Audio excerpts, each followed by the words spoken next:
Lady Susan by Jane Austen. Chapter 1. Lady Susan Vernon to Mr. Vernon. Langford Decay. My dear brother, I can no longer refuse myself the pleasure of profiting by your kind invitation. When we last parted of spending some weeks with you at Churchill, and therefore, if quite convenient to you and Mrs. Vernon to receive me at present, I shall hope within a few days to be introduced to a sister, whom I have so long desired to be acquainted. My kind friends here are most affectionately urgent with me to prolong my stay, but their hospitable and cheerful dispositions lead them too much into society for my present situation and state of mind. And I impatiently look forward to the hour when I shall be admitted into your delightful retirement. I long to be made known to your dear little children, in whose hearts I shall be very eager to secure an interest. I shall soon have need for all my fortitude, as I am on the point of separation from my own daughter. The long illness of her dear father prevented my paying her that attention which duty and affection equally dictated, and I have too much reason to fear that the governess to whose care I consigned her was unequal to the charge. I have therefore resolved on placing her at one of the best private schools in town, where I shall have an opportunity of leaving her myself in my way to you. I am determined, you see, not to be denied admittance at Churchill. It would indeed give me most painful sensations to know that it were not in your power to receive me. Your most obliged and affectionate sister, S. Vernon. Chapter 2. Lady Susan Vernon to Mrs. Johnson. Langford. You were mistaken, my dear Alicia, in supposing me fixed at this place for the rest of the winter. It grieves me to say how greatly you were mistaken, for I have seldom spent 3 months more agreeably than those which have just flown away. At present, nothing goes smoothly. The females of the family are united against me. You foretold how it would be when I first came to Langford, and Mainwaring is so uncommonly pleasing that I was not without apprehensions for myself. I remember saying to myself, as I drove to the house, I like this man. Pray heaven no harm come of it. But I was determined to be discreet, to bear in mind my being only 4 months a widow, and to be as quiet as possible. And I have been so, my dear creature. I have admitted no one's attentions but Mainwaring's. I have avoided all general flirtation whatever. I have distinguished no creature besides, of all the numbers resorting hither, except Sir James Martin, on whom I bestowed a little notice, in order to detach him from Miss Mainwaring. But if the world could know my motive there, they would honor me. I have been called an unkind mother, but it was the sacred impulse of maternal affection. It was the advantage of my daughter that led me on, and if that daughter were not the greatest simpleton on earth, I might have been rewarded for my exertions as I ought. Sir James did make proposals to me for Frederica, but Frederica, who was born to be the torment of my life, chose to set herself so violently against the match that I thought it better to lay aside the scheme for the present. I have more than once repented that I did not marry him myself, and were he but 1 degree less contemptibly weak I certainly should. But I must own myself rather romantic in that respect, and that riches only will not satisfy me. The event of all this is very provoking. Sir James is gone, Maria highly incensed, and Mrs. Mainwaring insupportably jealous. So jealous, in short, and so enraged against me, that in the fury of her temper, I should not be surprised at her appealing to her guardian, if she had the liberty of addressing him. Your husband stands my friend, and the kindest. Keep up his resentment, therefore, I charge you. We are now in a sad state. No house was ever more altered. The whole party are at war, and Mainwaring scarcely dares speak to me. It is time for me to be gone. I have therefore determined on leaving them, and shall spend, I hope, a comfortable day with you in town within this week. If I am as little in favor with Mr. Johnson as ever, you must come to me at 10 Wigmore Street, but I hope this may not be the case, For as Mr. Johnson, with all his faults, is a man to whom that great word respectable is always given, and I am known to be so intimate with his wife, his slighting me has an awkward look. I take London in my way to that insupportable spot, a country village, for I am really going to Churchill. Forgive me, my dear friend. It is my last resource. Were there another place in England open to me, I would prefer it. Charles Vernon is my aversion, and I'm afraid of his wife. At Churchill, however, I must remain till I have something better in view. My young lady accompanies me to town, where I shall deposit her under the care of Miss Summers in Wigmore Street till she becomes a little more reasonable. She will make good connections there, as the girls are all of the best families. The price is immense, and much beyond what I can ever attempt to pay. Adieu. I will send you a line as soon as I arrive in town. Yours ever, my dear mother. I am very sorry to tell you that it will not be in our power to keep our promise of spending our Christmas with you, and we are prevented that happiness by a circumstance which is not likely to make us any amends. Lady Susan, in a letter to her brother-in-law, has declared her intention of visiting us almost immediately, and as such a visit is in all probability merely an affair of convenience, it is impossible to conjecture its length. I was by no means prepared for such an event, nor can I now account for her ladyship's conduct. Langford appeared so exactly the place for her in every respect, as well from the elegant and expensive style of living there, as from her particular attachment to Mr. Mainwaring, that I was very far from expecting so speedy a distinction, though I always imagined from her increasing friendship for us, since her husband's death that was shouled. Mr. Vernon, I think, was a great deal too kind to her when he was in St. Staffordshire. Her behavior to him, independent of her general character, has been so inexcusably artful and ungenerous since our marriage was first in agitation, that no one less amiable and mild than himself could have overlooked it all. And though, as his brother's widow, and in narrow circumstances, it was proper to render her pecuniary assistance, it was proper to disposed, however, as he always is to think the best of everyone. Her display of grief, and professions of regret, and general resolutions of prudence, were sufficient to soften his heart and make him really confide in her sincerity. But as for myself, I am still unconvinced, and plausibly as her ladyship has now written, I cannot make up my mind till I better understand her real meaning. You may guess, therefore, my dear madam, with what feelings I look forward to her arrival. She will have occasion for all those attractive powers for which she is celebrated to gain any share of my regard, and I shall certainly endeavor to guard myself against their influence, if not accompanied by something more substantial.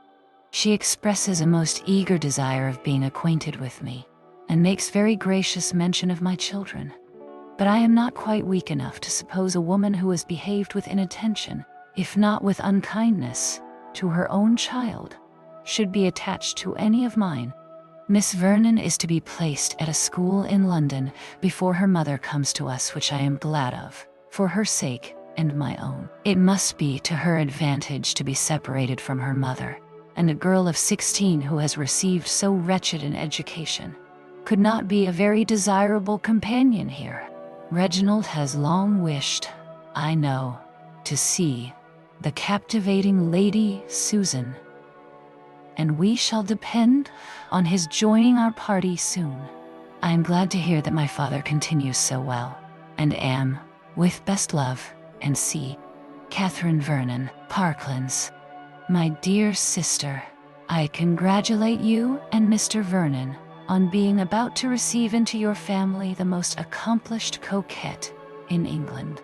As a very distinguished flirt, I have always been taught to consider her, but it has lately fallen in my way to hear some particulars of her conduct at Langford, which prove that she does not confine herself to that sort of honest flirtation which satisfies most people, but aspires to the more delicious gratification of making a whole family miserable. By her behavior to Mr. Mainwaring, she gave jealousy and wretchedness to his wife, and by her attentions to a young man previously attached to Mr. Mainwaring's sister, deprived an amiable girl of her lover. I learnt all this from Mr. Smith. Now in this neighborhood, I have dined with him at Hurst and Wilford, who is just come from Langford, where he was a fortnight with her ladyship, and who is therefore well qualified to make the communication. What a woman she must be! I long to see her, and shall certainly accept your kind invitation, that I may form some idea of those bewitching powers which can do so much engaging at the same time, and in the same house, the affections of two men, who were neither of them at liberty to bestow them, and all this without the charm of youth. I am glad to find Miss Vernon does not accompany her mother to Churchill, as she has not even manners to recommend her, and, according to Mr. Smith's account, is equally dull and proud. Where pride and stupidity unite, there can be no dissimulation worthy notice, and Miss Vernon shall be consigned to unrelenting contempt. But by all that I can gather, Lady Susan possesses a degree of captivating deceit, which it must be pleasing to witness and detect. I shall be with you very soon, and am ever your affectionate brother, R. de Courcy. Chapter 5. Lady Susan Vernon to Mrs. Johnson Didda, Churchill. I received your note, my dear Alicia, just before I left town, and rejoice to be assured that Mr. Johnson suspected nothing of your engagement the evening before. It is undoubtedly better to deceive him entirely, and since he will be stubborn, he must be tricked. I arrived here in safety, and have no reason to complain of my reception from Mr. Vernon, but I confess myself not equally satisfied with the behavior of his lady. She is perfectly well bred indeed, and has the air of a woman of fashion, but her manners are not such as can persuade me of her being prepossessed in my favor. I wanted her to be delighted at seeing me. I was as amiable as possible on the occasion, but all in vain. She does not like me. To be sure, when we consider that I did take some pains to prevent my brother-in-law's marrying her, this want of cordiality is not very surprising. And yet it shows an illiberal and vindictive spirit to resent a project which influenced me 6 years ago, and which never succeeded at last. I am sometimes disposed to repent that I did not let Charles buy Vernon Castle, when we were obliged to sell it, but it was a trying circumstance, especially as the sale took place exactly at the time of his marriage, and everybody ought to respect the delicacy of those feelings which could not endure that my husband's dignity should be lessened by his younger brother's having possession of the family estate. Could matters have been so arranged as to prevent the necessity of our leaving the castle, could we have lived with Charles and kept him single, I should have been very far from persuading my husband to dispose of it elsewhere. But Charles was on the point of marrying Miss de Courcy, and the event has justified me. Here are children in abundance, and what benefit could have accrued to me from his purchasing Vernon? My having prevented it may perhaps have given his wife an unfavorable impression, but where there is a disposition to dislike, a motive will never be wanting. And as to money matters, it has not withheld him from being very useful to me. I really have a regard for him. He is so easily imposed upon. The house is a good one, the furniture fashionable, and everything announces plenty and elegance. Charles is very rich, I am sure. When a man has once got his name in a banking house, he rolls in money. But they do not know what to do with it, keep very little company, and never go to London but on business.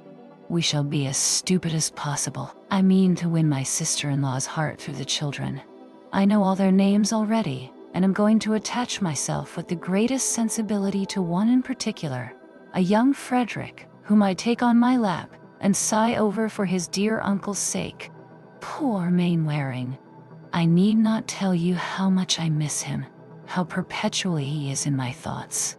I found a dismal letter from him on my arrival here, full of complaints of his wife and sister, and lamentations on the cruelty of his fate. I passed off the letter as his wife's, to the Vernons, and when I write to him, it must be under cover to you. Ever yours, S. Vernon. Chapter 6. Mrs. Vernon, to Mr. de Courcy, Churchill. Well, my dear Reginald, I have seen this dangerous creature, and must give you some description of her, though I hope you will soon be able to form your own judgment. She is really excessively pretty. However you may choose to question the allurements of a lady no longer young, I must, for my own part, declare that I have seldom seen so lovely a woman as Lady Susan. She is delicately fair, with fine gray eyes and dark eyelashes, and from her appearance one would not suppose her more than 25, though she must in fact be 10 years older. I was certainly not disposed to admire her, though always hearing she was beautiful, but I cannot help feeling that she possesses an uncommon union of symmetry, brilliancy, and grace. Her address to me was so gentle, frank, and even affectionate, that if I had not known how much she has always disliked me for marrying Mr. Vernon, and that we had never met before, I should have imagined her an attached friend. One is apt, I believe, to connect assurance of manner with coquetry, and to expect that an impudent address will naturally attend an impudent mind. At least I was myself prepared for an improper degree of confidence in Lady Susan, but her countenance is absolutely sweet, and her voice and manner winningly mild.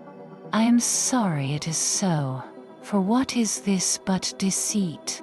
Unfortunately, one knows her too well. She is clever and agreeable, has all that knowledge of the world which makes conversation easy, and talks very well, with a happy command of language, which is too often used, I believe, to make black appear white. She has already almost persuaded me of her being warmly attached to her daughter, though I have been so long convinced to the contrary. She speaks of her with so much tenderness and anxiety, lamenting so bitterly the neglect of her education, which she represents, however, as wholly unavoidable, that I am forced to recollect how many successive springs her ladyship spent in town, while her daughter was left in St. Archer to the care of servants, or a governess very little better, to prevent my believing what she says. If her manners have so great an influence on my resentful heart, you may judge how much more strongly they operate on Mr. Vernon's generous temper. I wish I could be as well satisfied as he is, that it was really her choice to leave Langford for Churchill, and if she had not stayed there for months before she discovered that her friend's manner of living did not suit her situation or feelings, I might have believed that concern for the loss of such a husband as Mr. Vernon, to whom her own behavior was far from unexceptionable, might for a time make her wish for retirement. But I cannot forget the length of her visit to the Mainwarings, and when I reflect on the different mode of life which she led with them from that to which she must now submit, I can only suppose that the wish of establishing her reputation by following, though late, the path of propriety, occasioned her removal from a family where she must in reality have been particularly happy. Your friend Mr. Smith's story, however, cannot be quite correct, as she corresponds regularly with Mrs. Mainwaring. At any rate, it must be exaggerated. It is scarcely possible that two men should be so grossly deceived by her at once. Yours, N.C. Catherine Vernon. Chapter 7. Lady Susan Vernon, to Mrs. Johnson, Churchill. My dear Alicia, you are very good in taking notice of Frederica, and I am grateful for it as a mark of your friendship. But as I cannot have any doubt of the warmth of your affection, I am far from exacting so heavy a sacrifice. She is a stupid girl, and has nothing to recommend her.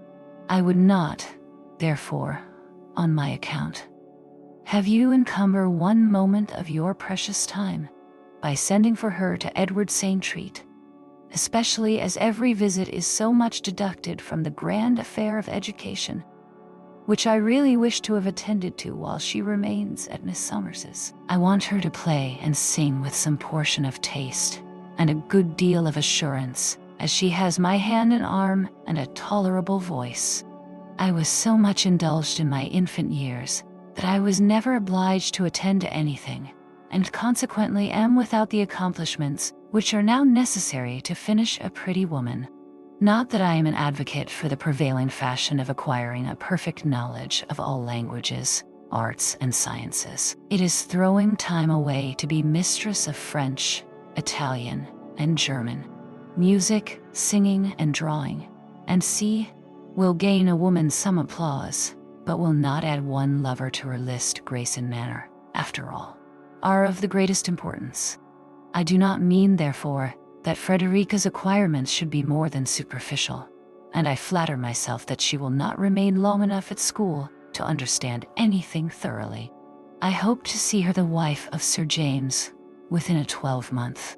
You know on what I ground my hope, and it is certainly a good foundation, for school must be very humiliating to a girl of Frederica's age, and, by the by, you had better not invite her any more on that account, as I wish her to find her situation as unpleasant as possible.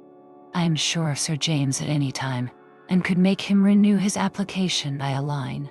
I shall trouble you meanwhile to prevent his forming any other attachment when he comes to town. Ask him to your house occasionally, and talk to him of Frederica, that he may not forget her. Upon the whole, I commend my own conduct in this affair extremely, and regard it as a very happy instance of circumspection and tenderness. Some mothers would have insisted on their daughters accepting so good an offer on the first overture, but I could not reconcile it to myself to force Frederica into a marriage from which her heart revolted, and instead of adopting so harsh a measure, merely proposed to make it her own choice, by rendering her thoroughly uncomfortable till she does accept him. But enough of this tiresome girl. You may well wonder how I contrived to pass my time here, and for the first week it was insufferably dull. Now, however, we begin to mend.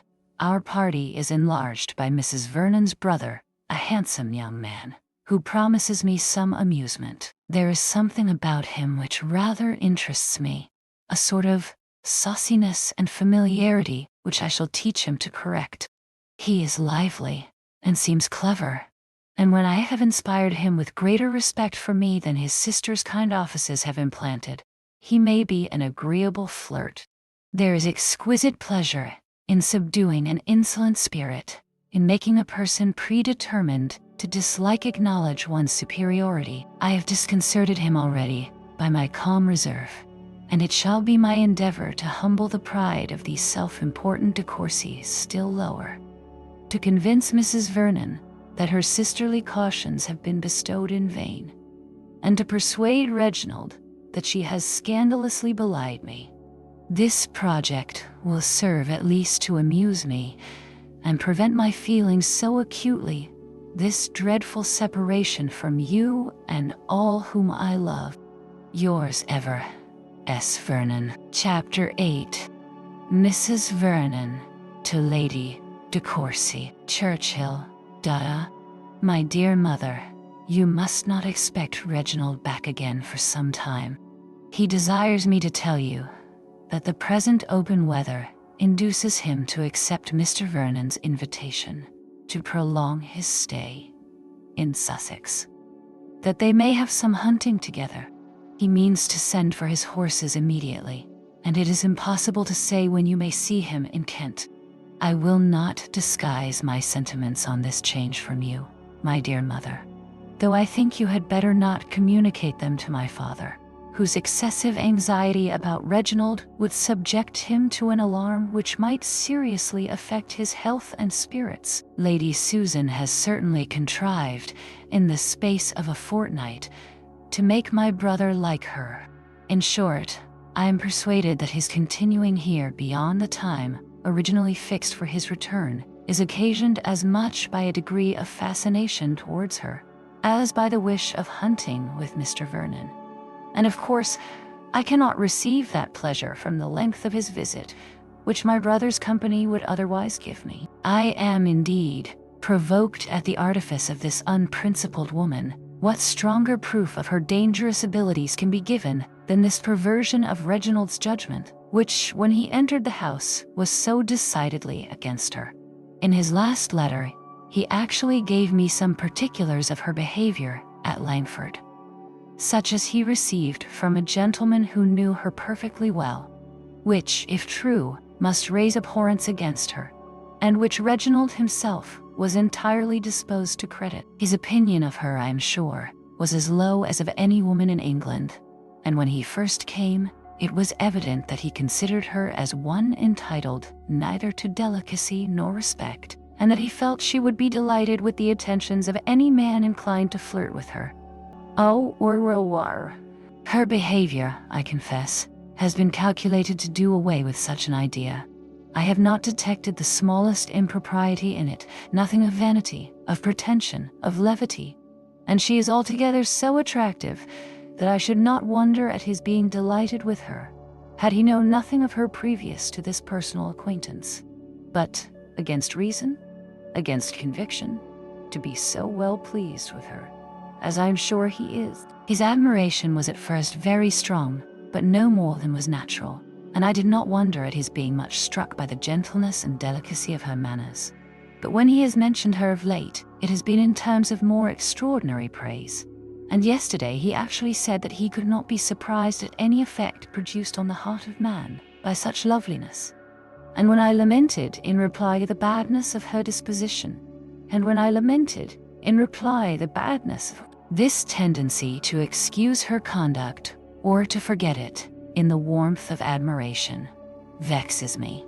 And if I did not know that Reginald is too much at home at Churchill to need an invitation for lengthening his visit, I should regret Mr. Vernon's giving him any. Lady Susan's intentions are of course those of absolute coquetry, or a desire of universal admiration. I cannot for a moment imagine that she has anything more serious in view.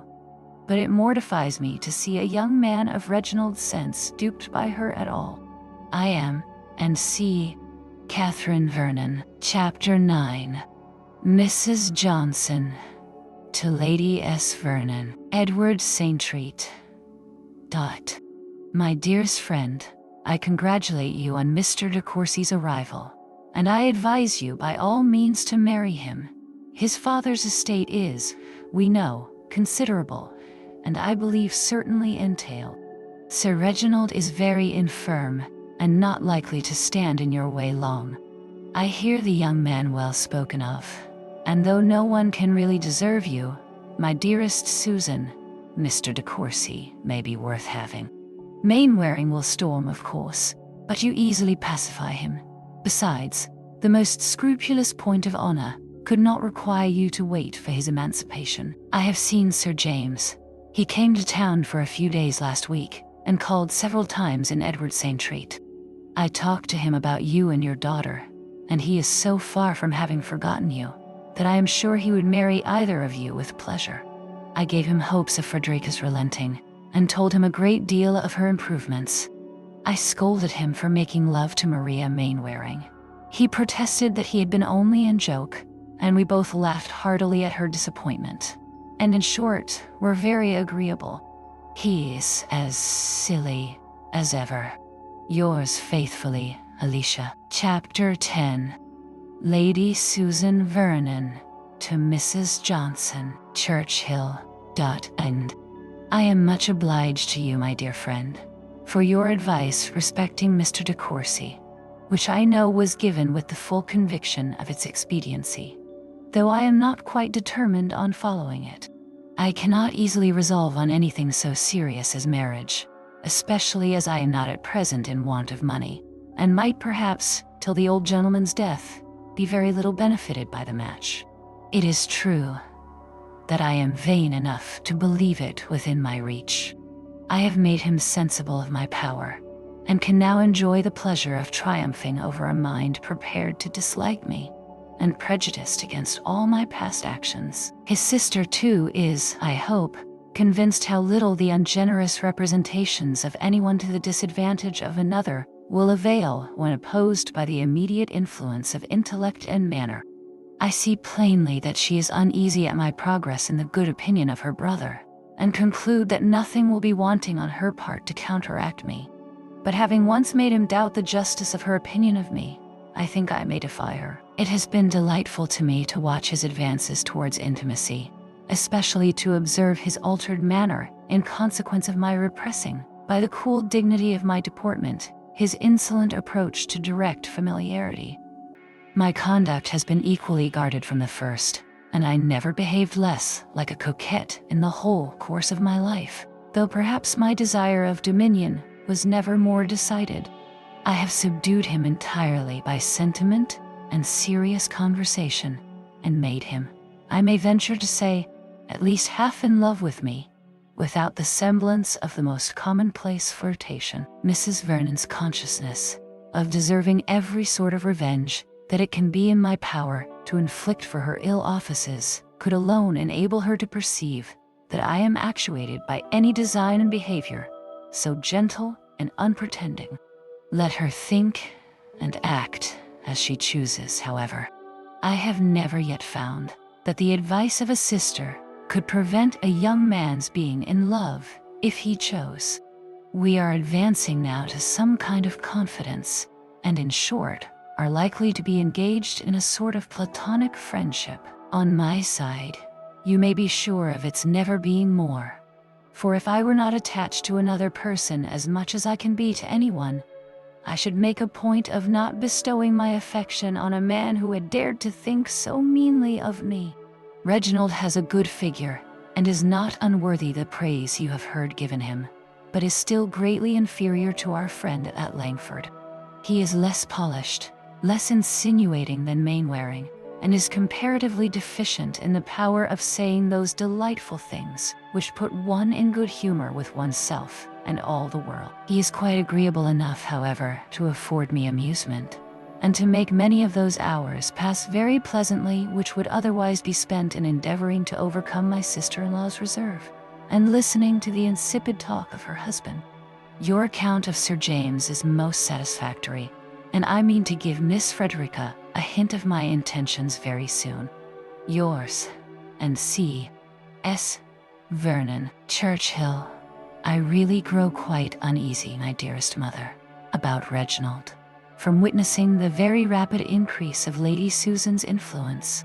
They are now on terms of the most particular friendship, frequently engaged in long conversations together, and she has contrived by the most artful coquetry to subdue his judgment to her own purposes.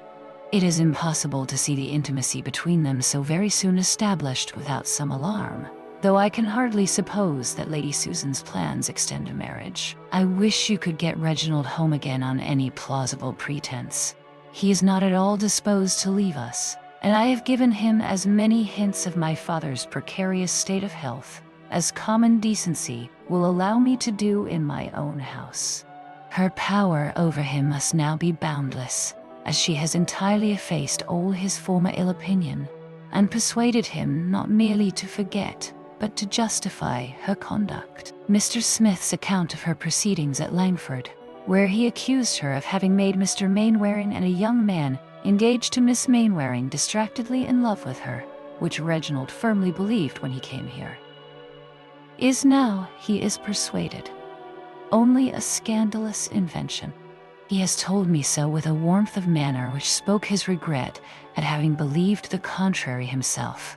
How sincerely do I grieve that she ever entered this house. I always looked forward to her coming with uneasiness, but very far was it from originating in anxiety for Reginald. I expected a most disagreeable companion for myself, but could not imagine that my brother would be in the smallest danger of being captivated by a woman with whose principles he was so well acquainted and whose character he so heartily despised. If you can get him away, it will be a good thing. Yours, and C. Catherine Vernon. Parklands. I know that young men, in general, do not admit of any inquiry, even from their nearest relations, into affairs of the heart. But I hope, my dear Reginald, that you will be superior to such as allow nothing for a father's anxiety, and think themselves privileged to refuse him their confidence and slight his advice. You must be sensible that as an only son and the representative of an ancient family, your conduct in life is most interesting to your connections. And in the very important concern of marriage, especially, there is everything at stake: your own happiness, that of your parents, and the credit of your name. I do not suppose that you would deliberately form an absolute engagement of that nature without acquainting your mother and myself, or at least, without being convinced that we should approve of your choice. But I cannot help fearing that you may be drawn in, by the lady who has lately attached you, to a marriage which the whole of your family, far and near, must highly reprobate. Lady Susan's age is itself a material objection, but her want of character is one so much more serious that the difference of even 12 years becomes in comparison of small amount. Were you not blinded by a sort of fascination, it would be ridiculous in me to repeat the instances of great misconduct on her side so very generally known. Her neglect of her husband, her encouragement of other men, her extravagance and dissipation were so gross and notorious that no one could be ignorant of them at the time, nor can now have forgotten them. To our family she has always been represented in softened colors by the benevolence of Mr. Charles Vernon, and yet, in spite of his generous endeavors to excuse her, we know that she did, from the most selfish motives, take all possible pains to prevent his marriage with Catherine. My years and increasing infirmities make me very desirous of seeing you settled in the world. To the fortune of a wife, the goodness of my own will make me indifferent, but her family and character must be equally unexceptionable. When your choice is fixed, so that no objection can be made to it, then I can promise you a ready and cheerful consent. But it is my duty to oppose a match which deep art only could render possible, and must in the end make wretched. It is possible her behavior may arise only from vanity, or the wish of gaining the admiration of a man whom she must imagine to be particularly prejudiced against her. But it is more likely that she should aim at something further. She is poor, and may naturally seek an alliance which must be advantageous to herself. You know your own rights, and that it is out of my power to prevent your inheriting the family estate. My ability of distressing you during my life would be a species of revenge to which I could hardly stoop under any circumstances. I honestly tell you my sentiments and intentions. I do not wish to work on your fears, but on your sense and affection. It would destroy every comfort of my life to know that you were married to Lady Susan Vernon. It would be the death of that honest pride with which I have hitherto considered my son. I should blush to see him, to hear of him, to think of him. I may perhaps do no good, but that of relieving my own mind by this letter. But I felt it my duty to tell you that your partiality for Lady Susan is no secret to your friends, and to warn you against her. I should be glad to hear your reasons for disbelieving Mr. Smith's intelligence. You had no doubt of its authenticity a month ago. If you can give me your assurance of having no design beyond enjoying the conversation of a clever woman for a short period, and of yielding admiration only to her beauty and abilities, without being blinded by them to her faults, you will restore me to happiness. But if you cannot do this, explain to me, at least, what has occasioned so great an alteration in your opinion of her. I am, and see, Reginald de Courcy. Chapter 13. Lady de Courcy to Mrs. Vernon. Parklands. My dear Catherine, unluckily, I was confined to my room when your last letter came, by a cold, which affected my eyes so much as to prevent my reading it myself. So I could not refuse your father when he offered to read it to me, by which means he became acquainted, to my great vexation, with all your fears about your brother. I had intended to write to Reginald myself, as soon as my eyes would let me, to point out, as well as I could, the danger of an intimate acquaintance with so artful a woman as Lady Susan, to a young man of his age and high expectations. I meant, moreover, to have reminded him of our being quite alone now. and very much in need of him to keep up our spirits these long winter evenings. Whether it would have done any good can never be settled now, but I am excessively vexed that Sir Reginald should know anything of a matter which we foresaw would make him so uneasy. He caught all your fears the moment he had read your letter, and I am sure he has not had the business out of his head since. He wrote, by the same post, to Reginald a long letter full of it all, and particularly asking an explanation of what he may have heard from Lady Susan to contradict the late shocking reports. His answer came this morning, which I shall enclose to you, as I think you will like to see it. I wish it was more satisfactory, but it seems written with such a determination to think well of Lady Susan, that his assurances as to marriage and do not set my heart at ease. I say all I can, however, to satisfy your father, and he is certainly less uneasy since Reginald's letter. How provoking it is, my dear Catherine, that this unwelcome guest of yours should not only prevent our meeting this Christmas, but be the occasion of so much vexation and trouble. Kiss the dear children for me. Your affectionate mother, C. de Courcy. Chapter 14. Mr. de Courcy. To Sir Reginald, Churchill. My dear sir, I have this moment received your letter, which has given me more astonishment than I ever felt before.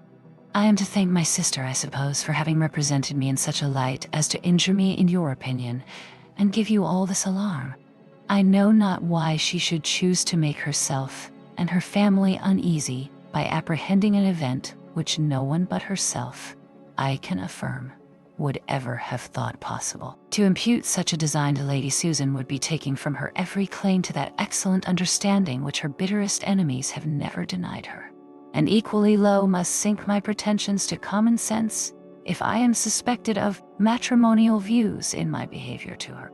Our difference of age must be an insuperable objection, and I entreat you, my dear father, to quiet your mind, and no longer harbor a suspicion which cannot be more injurious to your own peace than to our understandings. I can have no other view in remaining with Lady Susan than to enjoy for a short time, as you have yourself expressed it, the conversation of a woman of high intellectual powers. If Mrs. Vernon would allow something to my affection for herself and her husband in the length of my visit, she would do more justice to us all. But my sister is unhappily prejudiced beyond the hope of conviction against Lady Susan, from an attachment to her husband, which in itself does honor to both. She cannot forgive the endeavors at preventing their union, which have been attributed to selfishness in Lady Susan. But in this case, as well as in many others, the world has most grossly injured that lady, by supposing the worst where the motives of her conduct have been doubtful. Lady Susan had heard something so materially to the disadvantage of my sister as to persuade her that the happiness of Mr. Vernon, to whom she was always much attached, would be wholly destroyed by the marriage. And this circumstance, while it explains the true motives of Lady Susan's conduct, and removes all the blame which has been so lavished on her, may also convince us how little the general report of anyone ought to be credited. Since no character, however upright, can escape the malevolence of slander. If my sister, in the security of retirement, with as little opportunity as inclination to do evil, could not avoid censure, we must not rashly condemn those who, living in the world and surrounded with temptations, should be accused of errors which they are known to have the power of committing. I blame myself severely for having so easily believed the slanderous tales invented by Charles Smith to the prejudice of Lady Susan, as I am now convinced how greatly they have traduced her. As to Mrs. Mainwaring's jealousy, it was totally his own invention, and his account of her attaching Miss Mainwaring's lover was scarcely better founded. Sir James Martin had been drawn in by that young lady to pay her some attention, and as he is a man of fortune, it was easy to see her views extended to marriage. It is well known that Miss M. is absolutely on the catch for a husband, and no one therefore can pity her for losing, by the superior attractions of another woman, the chance of being able to make a worthy man completely wretched. Lady Susan was far from intending such a conquest, and on finding how warmly Miss Mainwaring resented her lover's defection, determined, in spite of Mr. and Mrs. Mainwaring's most urgent entreaties, to leave the family. I have reason to imagine she did receive serious proposals from Sir James, but her removing from Langford immediately on the discovery of his attachment must acquit her on that article with any mind of common candor. You will, I am sure, my dear sir, feel the truth of this, and will hereby learn to do justice to the character of a very injured woman. I know that Lady Susan, in coming to Churchill, was governed only by the most honorable and amiable intentions.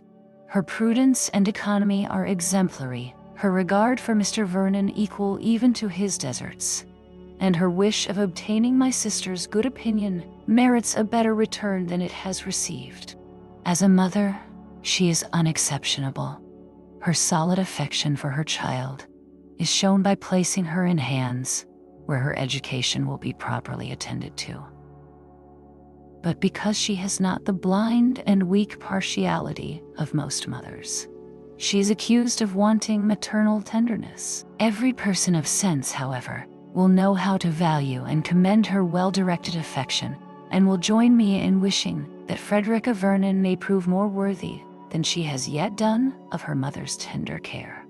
I have now, my dear father, written my real sentiments of Lady Susan. You will know from this letter how highly I admire her abilities and esteem her character. But if you are not equally convinced by my full and solemn assurance that your fears have been most idly created, you will deeply mortify and distress me. Chapter 15. Mrs. Vernon to Lady de Courcy. Churchill, my dear mother, I return you Reginald's letter, and rejoice with all my heart that my father is made easy by it. Tell him so, with my congratulations. But between ourselves, I must own it has only convinced me of my brother's having no present intention of marrying Lady Susan. Not that he is in no danger of doing so 3 months hence. He gives a very plausible account of her behavior at Langford. I wish it may be true, but his intelligence must come from herself, and I am less disposed to believe it than to lament the degree of intimacy subsisting between them, implied by the discussion of such a subject. I am sorry to have incurred his displeasure, but can expect nothing better while he is so very eager in Lady Susan's justification. He is very severe against me indeed, and yet I hope I have not been hasty in my judgment of her. Poor woman! Though I have reasons enough for my dislike, I cannot help pitying her at present, as she is in real distress, and with too much cause. She had this morning a letter from the lady with whom she has placed her daughter, to request that Miss Vernon might be immediately removed, as she had been detected in an attempt to run away. Why or whither she intended to go does not appear, but as her situation seems to have been unexceptionable, it is a sad thing, and of course highly distressing to Lady Susan. Frederica must be as much as 16, and ought to know better, but from what her mother insinuates, I am afraid she is a perverse girl. She has been sadly neglected, however, and her mother ought to remember it. Mr. Vernon set off for London as soon as she had determined what should be done. He is, if possible, to prevail on Miss Summers to let Frederica continue with her, and if he cannot succeed, to bring her to Churchill for the present, till some other situation can be found for her. Her ladyship is comforting herself meanwhile by strolling along the shrubbery with Reginald, calling forth all his tender feelings, I suppose, on this distressing occasion. She has been talking a great deal about it to me. She talks vastly well. I am afraid of being ungenerous, or I should say too well to feel so very deeply. But I will not look for her faults. She may be Reginald's wife. Heaven forbid it, but why should I be quicker-sighted than anyone else? Mr. Vernon declares that he never saw deeper distress than hers on the receipt of the letter, And is his judgment inferior to mine? She was very unwilling that Frederica should be allowed to come to Churchill, and justly enough, as it seems a sort of reward to behavior deserving very differently. But it was impossible to take her anywhere else, and she is not to remain here long. It will be absolutely necessary, said she, as you, my dear sister, must be sensible, to treat my daughter with some severity while she is here. A most painful necessity, but I will endeavor to submit to it. I am afraid I have often been too indulgent, but my poor Frederica's temper could never bear opposition well. You must support and encourage me. All this sounds very reasonable. Reginald is so incensed against the poor silly girl. Surely it is not to Lady Susan's credit that he should be so bitter against her daughter. His idea of her must be drawn from the mother's description. Well, whatever may be his fate, we have the comfort of knowing that we have done our utmost to save him. We must commit the event to a higher power. Yours ever, and C. Catherine Vernon. Chapter 16. Lady Susan to Mrs. Johnson. De Churchill. Never, my dearest Alicia, was I so provoked in my life as by a letter this morning from Miss Summers. That horrid girl of mine has been trying to run away. I had not a notion of her being such a little devil before. She seemed to have all the Vernon milkiness. But on receiving the letter in which I declared my intention about Sir James, she actually attempted to elope. At least, I cannot otherwise account for her doing it. She meant, I suppose, to go to the Clarks in St. Staffordshire, for she has no other acquaintances. But she shall be punished. She shall have him. I have sent Charles to town to make matters up if he can, for I do not by any means want her here. If Miss Summers will not keep her, you must find me out another school, unless we can get her married immediately. Miss S. writes word that she could not get the young lady to assign any cause for her extraordinary conduct, which confirms me in my own previous explanation of it. Frederica is too shy, I think, and too much in awe of me to tell tales. But if the mildness of her uncle should get anything out of her, I am not afraid. I trust I shall be able to make my story as good as hers. If I am vain of anything, it is of my eloquence. Consideration and esteem as surely follow command of language, as admiration waits on beauty. And here I have opportunity enough for the exercise of my talent, as the chief of my time is spent in conversation. Reginald is never easy unless we are by ourselves, and when the weather is tolerable, we pace the shrubbery for hours together. I like him on the whole very well. He is clever and has a good deal to say, but he is sometimes impertinent and troublesome. There is a sort of ridiculous delicacy about him, which requires the fullest explanation of whatever he may have heard to my disadvantage, and is never satisfied till he thinks he has ascertained the beginning and end of everything. This is one sort of love, but I confess it does not particularly recommend itself to me. I infinitely prefer the tender and liberal spirit of Mainwaring, which, impressed with the deepest conviction of my merit, is satisfied that whatever I do must be right, and look with a degree of contempt on the inquisitive and doubtful fancies of that heart. Mainwaring is indeed, beyond all compare, superior to Reginald, superior in everything but the power of being with me. Poor fellow, he is much distracted by jealousy, which I'm not sorry for, as I know no better support of love. He has been teasing me to allow of his coming into this country and lodging somewhere near Incog, but I forbade everything of the kind. Those women are inexcusable who forget what is due to themselves and the opinion of the world. Yours ever, S. Vernon. Chapter 17. Mrs. Vernon To Lady de Courcy, Churchill. My dear mother, Mr. Vernon returned on Thursday night, bringing his niece with him. Lady Susan had received a line from him by that day's post, informing her that Miss Summers had absolutely refused to allow of Miss Vernon's continuance in her academy. We were therefore prepared for her arrival, and expected them impatiently the whole evening. They came while we were at tea, and I never saw any creature look so frightened as Frederica when she entered the room. Lady Susan, who had been shedding tears before, and showing great agitation at the idea of the meeting, received her with perfect self-command, and without betraying the least tenderness of spirit. She hardly spoke to her, and on Frederica's bursting into tears as soon as we were seated, took her out of the room, and did not return for some time. When she did, her eyes looked very red, and she was as much agitated as before.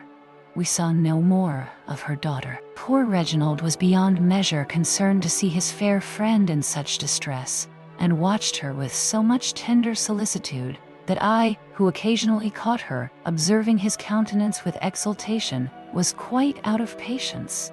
This pathetic representation lasted the whole evening, and so ostentatious and artful a display has entirely convinced me that she did in fact feel nothing. I am more angry with her than ever since I have seen her daughter. The poor girl looks so unhappy that my heart aches for her. Lady Susan is surely too severe, for Frederica does not seem to have the sort of temper to make severity necessary. She looks perfectly timid, dejected, and penitent. She is very pretty, though not so handsome as her mother, nor at all like her. Her complexion is delicate, but neither so fair nor so blooming as Lady Susan's, and she has quite the Vernon cast of countenance, the oval face and mild dark eyes, and there is peculiar sweetness in her look when she speaks either to her uncle or me. For as we behave kindly to her, we have, of course, engaged her gratitude. Her mother has insinuated that her temper is intractable, but I never saw a face less indicative of any evil disposition than hers. And from what I can see of the behavior of each to the other, the invariable severity of Lady Susan and the silent dejection of Frederica, I am led to believe as heretofore that the former has no real love for her daughter, and has never done her justice or treated her affectionately. I have not been able to have any conversation with my niece. She is shy, and I think I can see that some pains are taken to prevent her being much with me. Nothing satisfactory transpires as to her reason for running away. Her kind-hearted uncle, you may be sure, was too fearful of distressing her to ask many questions as they traveled. I wish it had been possible for me to fetch her instead of him. I think I should have discovered the truth in the course of a 30-mile journey. The small pianoforte has been removed within these few days, at Lady Susan's request, into her dressing room, and Frederica spends great part of the day there, practicing as it is called. But I seldom hear any noise when I pass that way. What she does with herself there, I do not know. There are plenty of books, but it is not every girl who has been running wild the first 15 years of her life that can or will read. Poor creature. The prospect from her window is not very instructive, for that room overlooks the lawn, you know, with a shrubbery on one side, where she may see her mother walking for an hour together, in earnest conversation with Reginald. A girl of Frederica's age must be childish indeed, if such things do not strike her. Is it not inexcusable to give such an example to a daughter?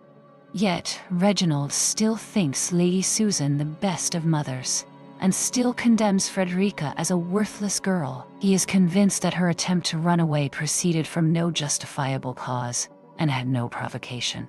I am sure I cannot say that it had.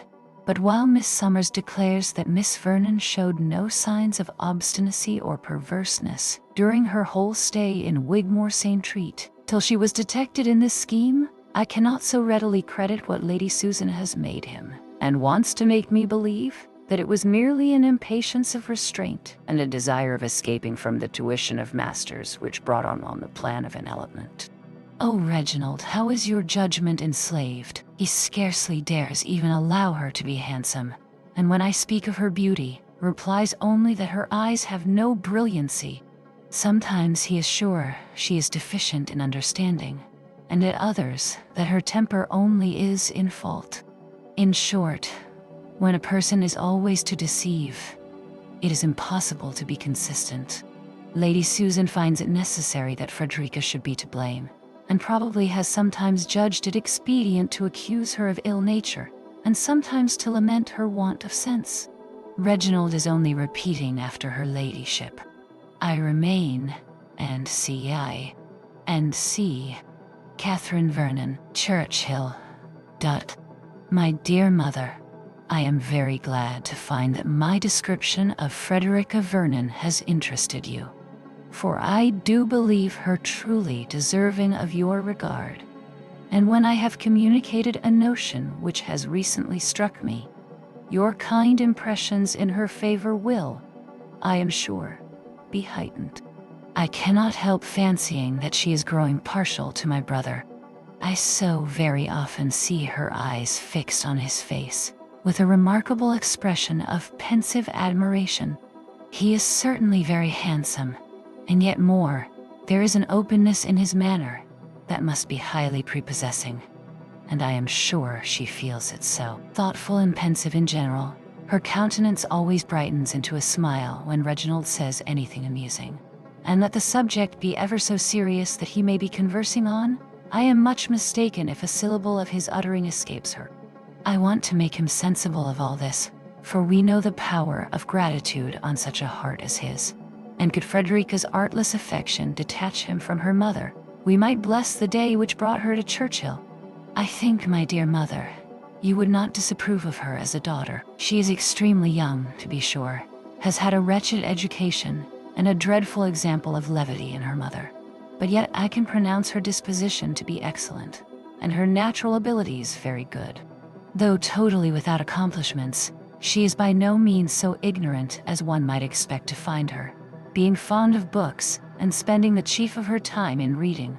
Her mother leaves her more to herself than she did, and I have her with me as much as possible, and have taken great pains to overcome her timidity. We are very good friends, and though she never opens her lips before her mother, she talks enough when alone with me to make it clear that, if properly treated by Lady Susan, she would always appear to much greater advantage.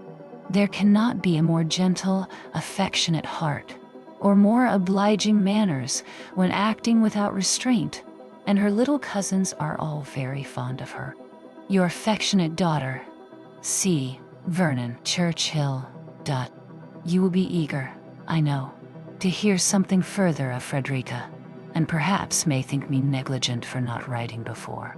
She arrived with her uncle last Thursday fortnight, when, of course, I lost no time in demanding the cause of her behavior, and soon found myself to have been perfectly right in attributing it to my own letter. The prospect of it frightened her so thoroughly that, with a mixture of true girlish perverseness and folly, she resolved on getting out of the house and proceeding directly by the stage to her friends, the Clarks, and had really got as far as the length of 2 streets in her journey when she was fortunately pursued. Such was the first distinguished exploit of Miss Frederica Vernon, and if we consider that it was achieved at the tender age of 16, we shall have room for the most flattering prognostics of her future renown. I am excessively provoked, however, at the parade of propriety which prevented Miss Summers from keeping the girl, and it seems so extraordinary a piece of nicety, considering my daughter's family connections, that I can only suppose the lady to be governed by the fear of never getting her money. Be that as it may, however, Frederica is returned on my hands, and having nothing else to employ her, is busy in pursuing the plan of romance begun at Langford. She is actually falling in love with Reginald de Courcy. To disobey her mother by refusing an unexceptionable offer is not enough. Her affections must also be given without her mother's approbation. I never saw a girl of her age bid fairer to be the sport of mankind. Her feelings are tolerably acute, and she is so charmingly artless in their display as to afford the most reasonable hope of her being ridiculous and despised by every man who sees her.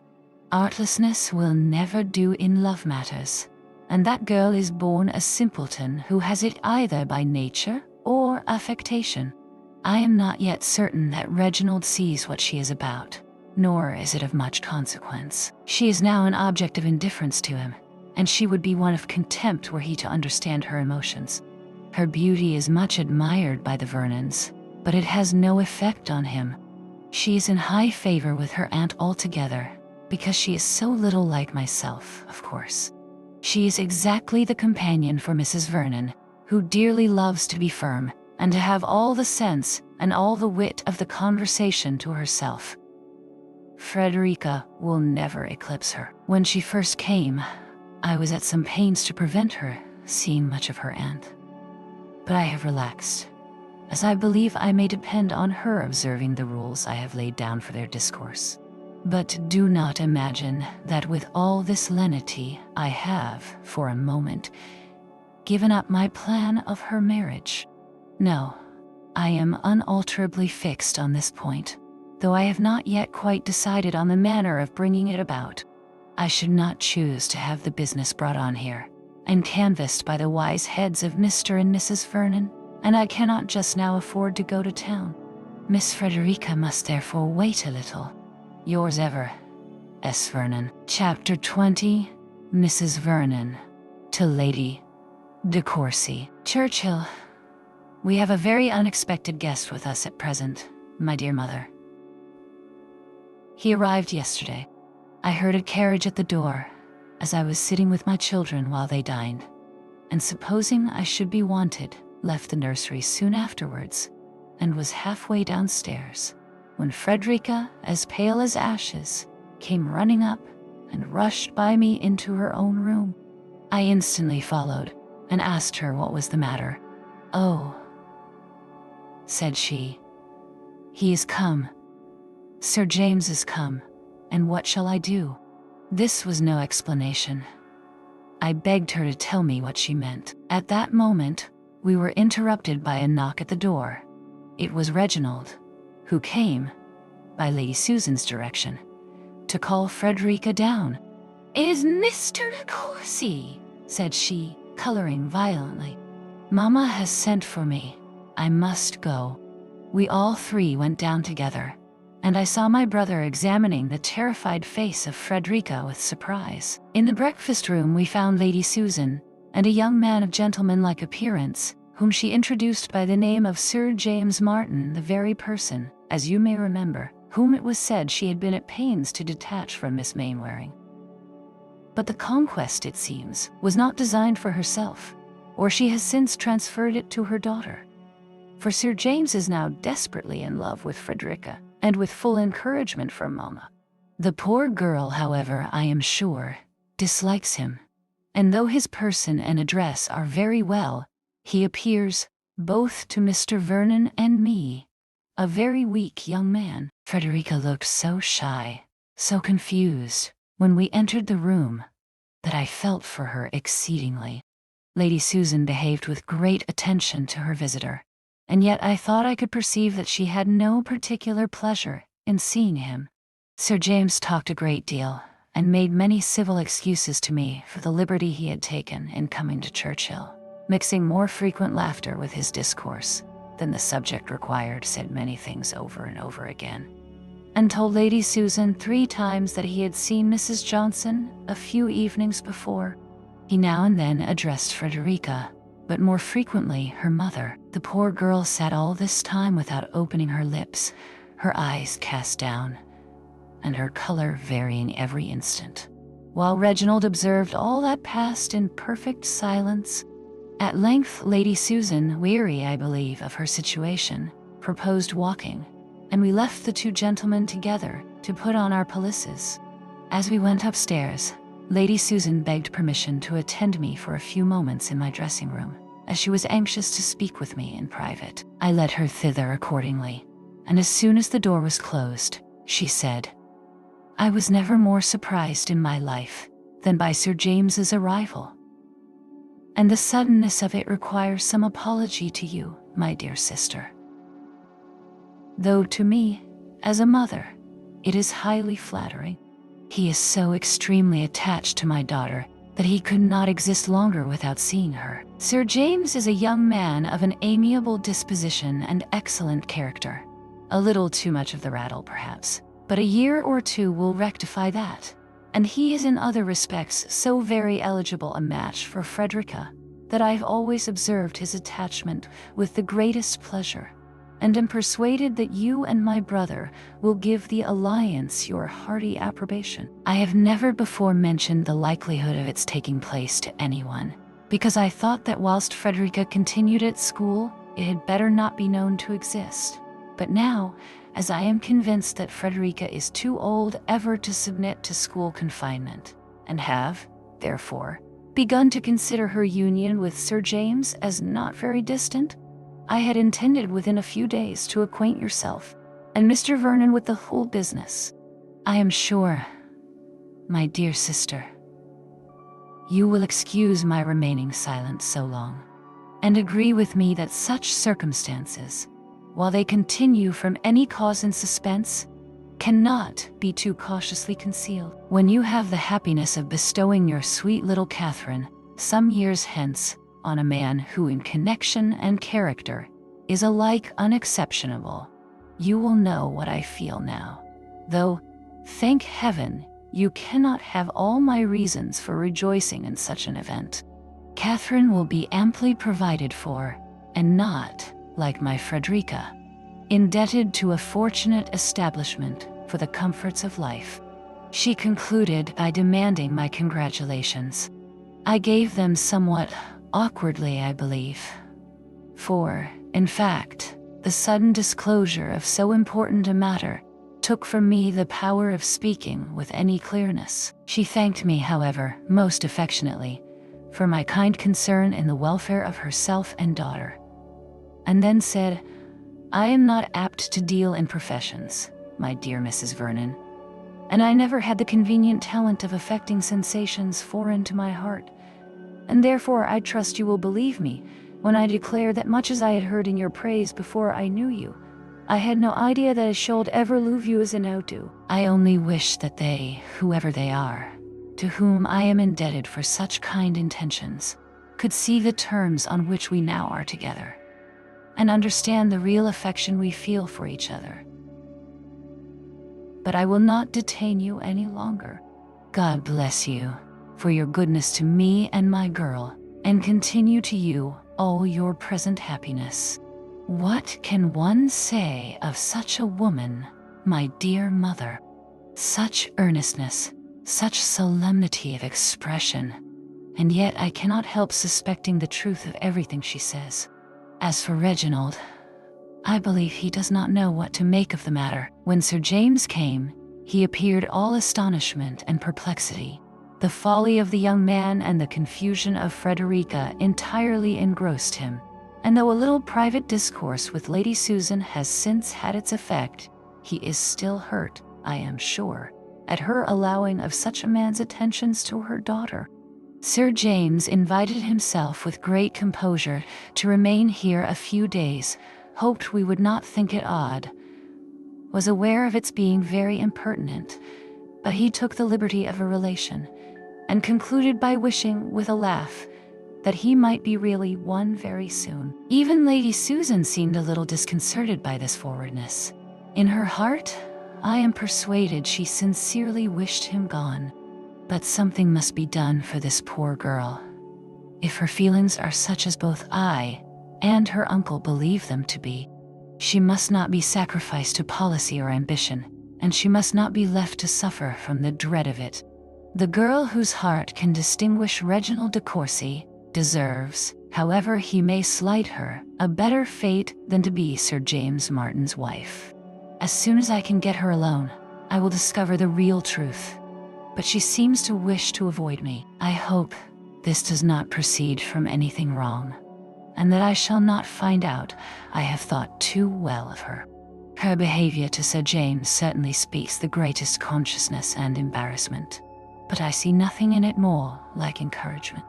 Adieu, my dear mother. Yours. Chapter 21. Miss Vernon to Mr. de Courcy. Sir, I hope you will excuse this liberty. I am forced upon it by the greatest distress, or I should be ashamed to trouble you. I am very miserable about Sir James Martin, and have no other way in the world of helping myself but by writing to you. For I am forbidden even speaking to my uncle and aunt on the subject. And this being the case, I am afraid my applying to you will appear no better than equivocation, and as if I attended to the letter and not the spirit of Mamma's commands. But if you do not take my part and persuade her to break it off, I shall be half distracted, for I cannot bear him. No human being but you could have any chance of prevailing with her. If you will, therefore, have the unspeakably great kindness of taking my part with her, and persuading her to send Sir James away, I shall be more obliged to you than it is possible for me to express. I always disliked him from the first. It is not a sudden fancy, I assure you, sir. I always thought him silly and impertinent and disagreeable, and now he is grown worse than ever. I would rather work for my bread than marry him. I do not know how to apologize enough for this letter. I know it is taking so great a liberty. I am aware how dreadfully angry it will make Mamma, but I remember the risk. I am, sir, your most humble servant, FSV. Chapter 22. Lady Susan to Mrs. Johnson. Churchill. I. This is insufferable. My dearest friend, I was never so enraged before, and must relieve myself by writing to you, who I know will enter into all my feelings. Who should come on Tuesday but Sir James Martin? Guess my astonishment and vexation, for, as you well know, I never wished him to be seen at Churchill. What a pity that you should not have known his intentions. Not content with coming, he actually invited himself to remain here a few days. I could have poisoned him. I made the best of it, however, and told my story with great success to Mrs. Vernon, who, whatever might be her real sentiments, said nothing in opposition to mine.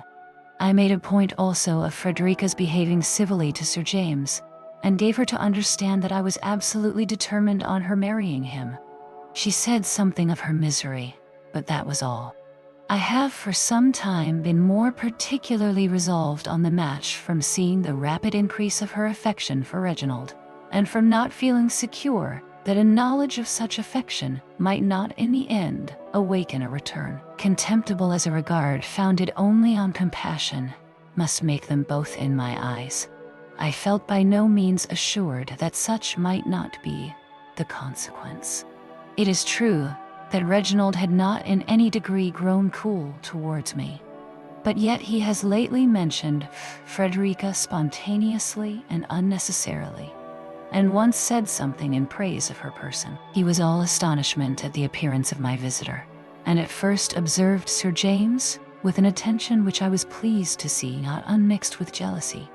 But unluckily it was impossible for me really to torment him, as Sir James, though extremely gallant to me, very soon made the whole party understand that his heart was devoted to my daughter. I had no great difficulty in convincing de Courcy, when we were alone, that I was perfectly justified, all things considered, in desiring the match, and the whole business seemed most comfortably arranged. They could none of them help perceiving that Sir James was no Solomon, but I had positively forbidden Frederica complaining to Charles Vernon or his wife, and they had therefore no pretense for interference, though my impertinent sister, I believe, wanted only opportunity for doing so. Everything, however, was going on calmly and quietly, and though I counted the hours of Sir James's stay, my mind was entirely satisfied with the posture of affairs. Guess then what I must feel at the sudden disturbance of all my schemes, and that too from a quarter where I had least reason to expect it. Reginald came this morning into my dressing room with a very unusual solemnity of countenance, and after some preface informed me in so many words that he wished to reason with me on the impropriety and unkindness of allowing Sir James Martin to address my daughter contrary to her inclinations. I was all amazement. When I found that he was not to be laughed out of his design, I calmly begged an explanation and desired to know by what he was impelled and by whom commissioned to reprimand me. He then told me, mixing in his speech a few insolent compliments and ill-timed expressions of tenderness, to which I listened with perfect indifference, that my daughter had acquainted him with some circumstances concerning herself, Sir James, and me, which had given him great uneasiness. In short, I found that she had in the first place actually written to him to request his interference, and that, on receiving her letter, he had conversed with her on the subject of it, in order to understand the particulars, and to assure himself of her real wishes. I have not a doubt but that the girl took this opportunity of making downright love to him. I am convinced of it by the manner in which he spoke of her. Much good may such love do him. I shall ever despise the man who can be gratified by the passion which he never wished to inspire, nor solicited the avowal of. I shall always detest them both. He can have no true regard for me, or he would not have listened to her.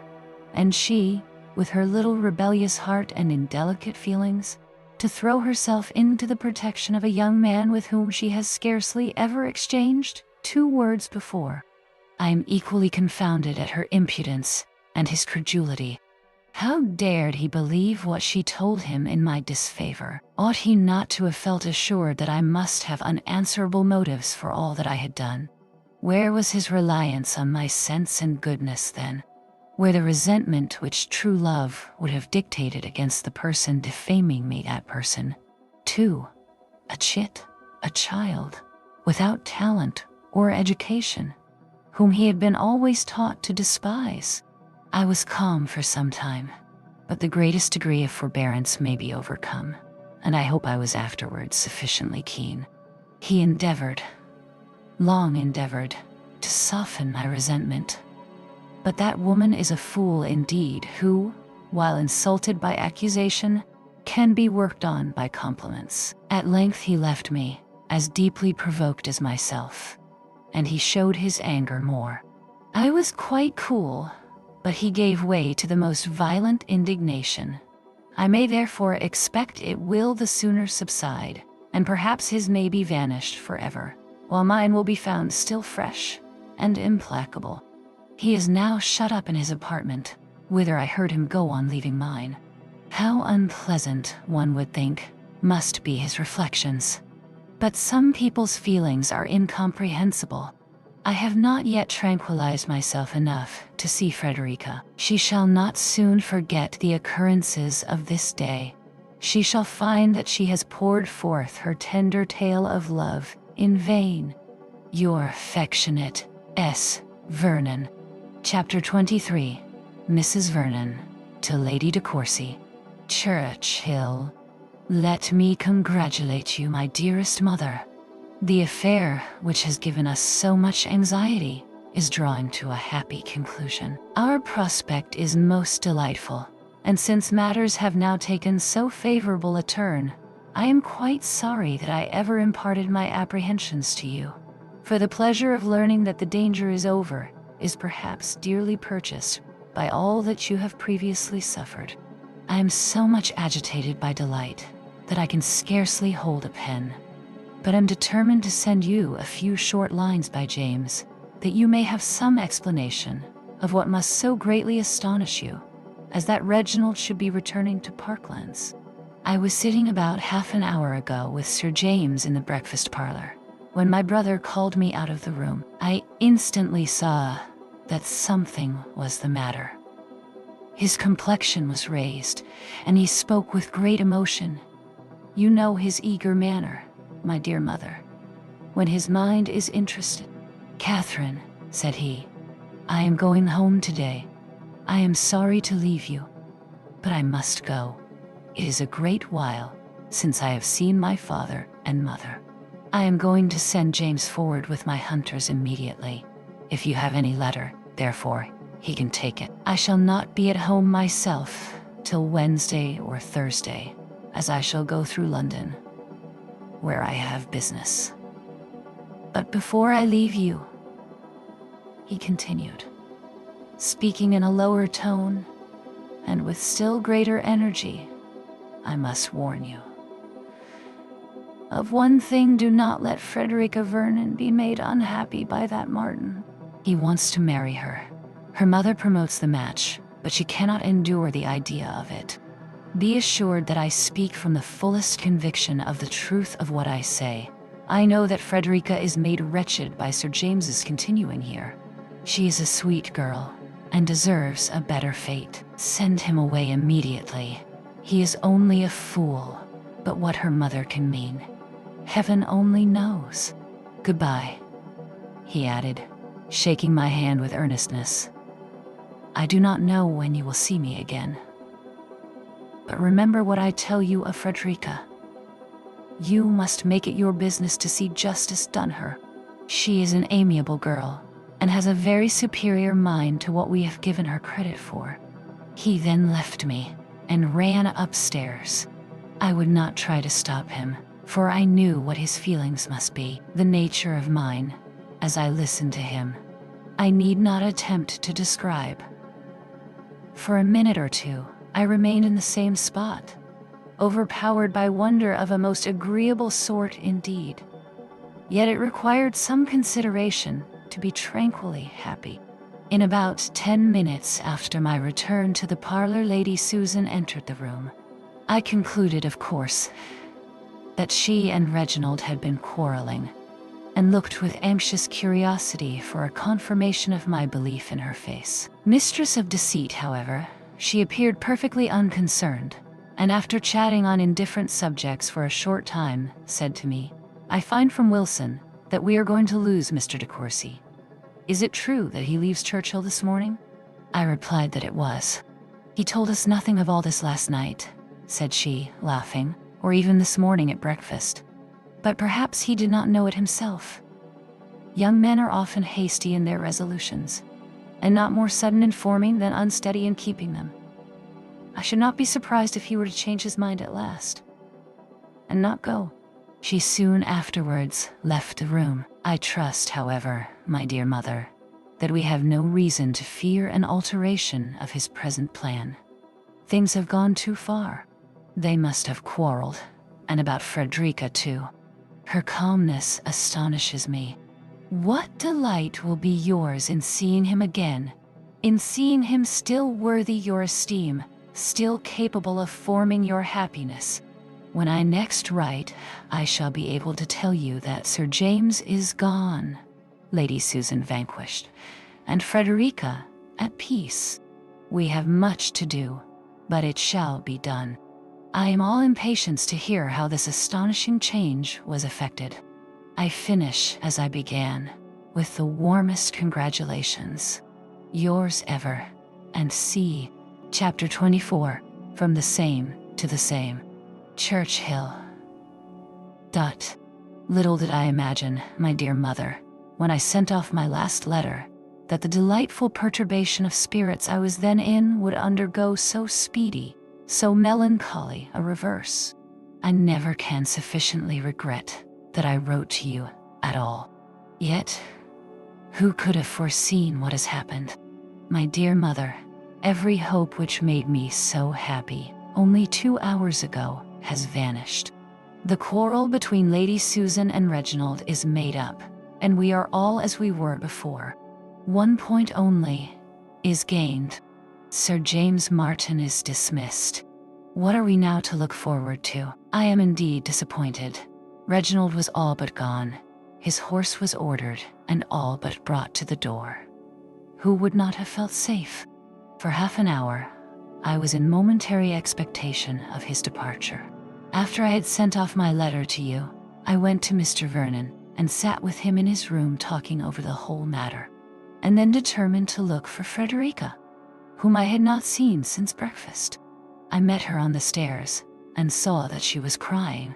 My dear aunt, said she, he is going, Mr. de Courcy is going, and it is all my fault.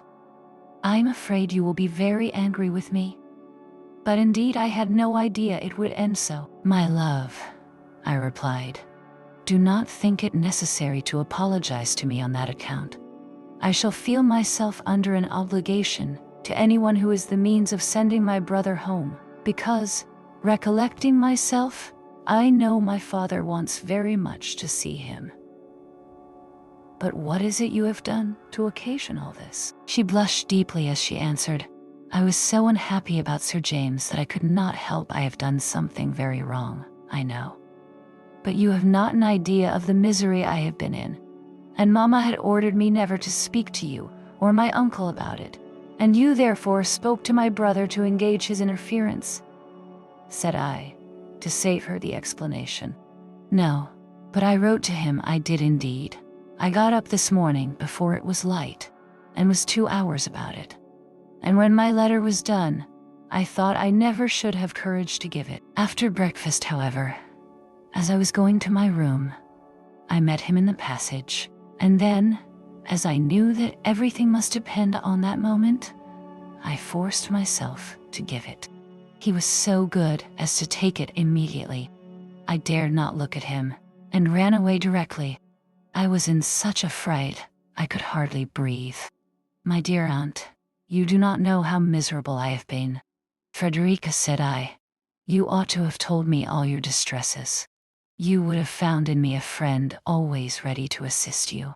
Do you think that your uncle or I should not have espoused your cause as warmly as my brother? Indeed, I did not doubt your kindness, said she, coloring again. But I thought Mr. de Courcy could do anything with my mother. But I was mistaken. They have had a dreadful quarrel about it, and he is going away. Mamma will never forgive me, and I shall be worse off than ever. No, you shall not, I replied. She has no right to make you unhappy, and she shall not do it. Your applying, however, to Reginald can be productive only of good to all parties. I believe it is best as it is. Depend upon it that you shall not be made unhappy any longer. At that moment, how great was my astonishment at seeing Reginald come out of Lady Susan's dressing room. My heart misgave me instantly. His confusion at seeing me was very evident. Frederica immediately disappeared. Are you going? I said. You will find Mr. Vernon in his own room. No, Catherine, he replied. I am not going. Will you let me speak to you a moment? We went into my room. I find, he continued, his confusion increasing as he spoke, that I have been acting with my usual foolish impetuosity. I have entirely misunderstood Lady Susan, and was on the point of leaving the house under a false impression of her conduct. There has been some very great mistake. We have been all mistaken, I fancy. Frederica does not know her mother. Lady Susan means nothing but her good, but she will not make a friend of her. Lady Susan does not always know, therefore, what will make her daughter happy. Besides, I could have no right to interfere. Miss Vernon was mistaken in applying to me. In short, Catherine, everything has gone wrong, but it is now all happily settled. Lady Susan, I believe, wishes to speak to you about it, if you are at leisure. Nan, John, certainly, I replied, deeply sighing at the recital of so lame a story. I made no comments, however, for words would have been vain. Reginald was glad to get away, and I went to Lady Susan, curious, indeed, to hear her account of it. Did I not tell you, said she with a smile, that your brother would not leave us after all? You did, indeed, replied I very gravely. But I flattered myself you would be mistaken. I should not have hazarded such an opinion, returned she, if it had not at that moment occurred to me that his resolution of going might be occasioned by a conversation in which we had been this morning engaged, and which had ended very much to his dissatisfaction, from our not rightly understanding each other's meaning. This idea struck me at the moment, and I instantly determined that an accidental dispute, in which I might probably be as much to blame as himself, should not deprive you of your brother. If you remember, I left the room almost immediately. I was resolved to lose no time in clearing up those mistakes as far as I could. The case was this: Frederica had set herself violently against marrying Sir James. "And can your ladyship wonder that she should?" cried I with some warmth. "Frederica has an excellent understanding, and Sir James has none." "I am at least very far from regretting it, my dear sister," said she.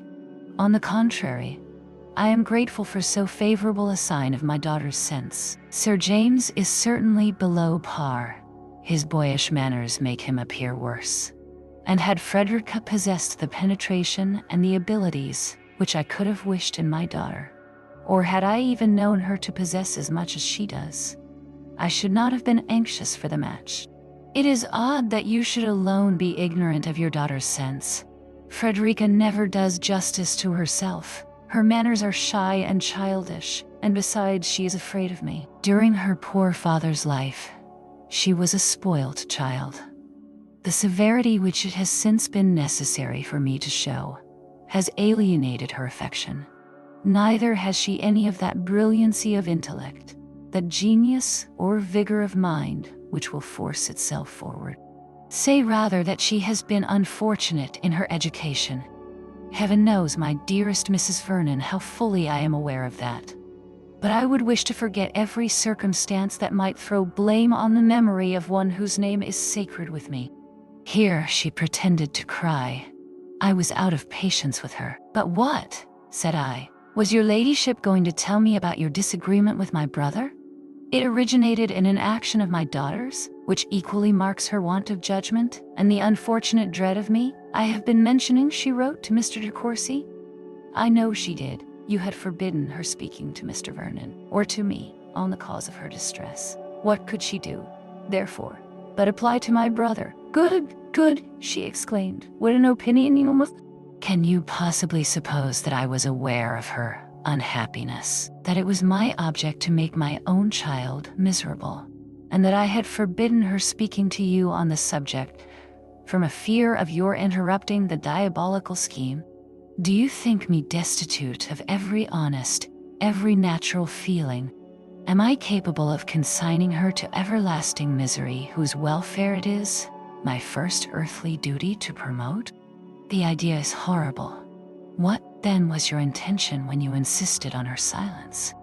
Of what use, my dear sister, could be any application to you, however the affair might stand? Why should I subject you to entreaties which I refuse to attend to myself, neither for your sake, nor for hers, nor for my own? Could such a thing be desirable? When my own resolution was taken, I could not wish for the interference, however friendly, of another person. I was mistaken, it is true, but I believed myself right. But what was this mistake to which your ladyship so often alludes? From whence arose so astonishing a misconception of your daughter's feelings? Did you not know that she disliked Sir James? I knew that he was not absolutely the man she would have chosen, but I was persuaded that her objections to him did not arise from any perception of his deficiency. You must not question me, however, my dear sister, too minutely on this point," continued she, taking me affectionately by the hand. "I honestly own that there is something to conceal. Frederica makes me very unhappy. Her applying to Mr. de Courcy hurt me particularly." "What is it you mean to infer," said I, "by this appearance of mystery? If you think your daughter at all attached to Reginald, her objecting to Sir James could not less deserve to be attended to than if the cause of her objecting had been a consciousness of his folly.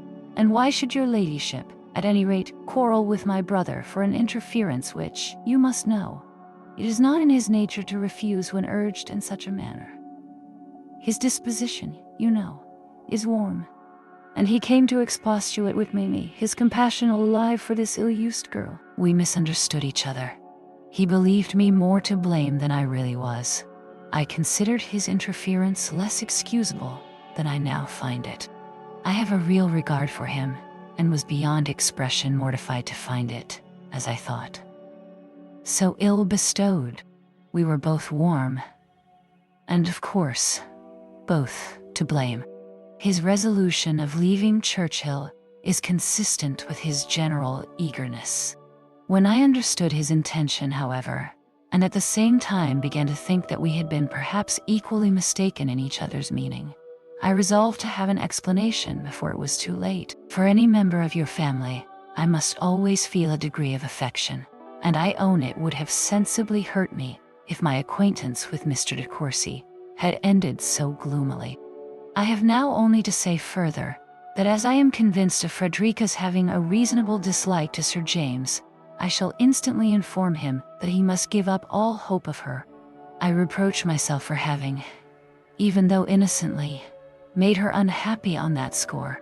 She shall have all the retribution in my power to make, if she value her own happiness as much as I do, if she judge wisely, and command herself as she ought. She may now be easy. Excuse me, my dearest sister, for thus trespassing on your time, but I owe it to my own character.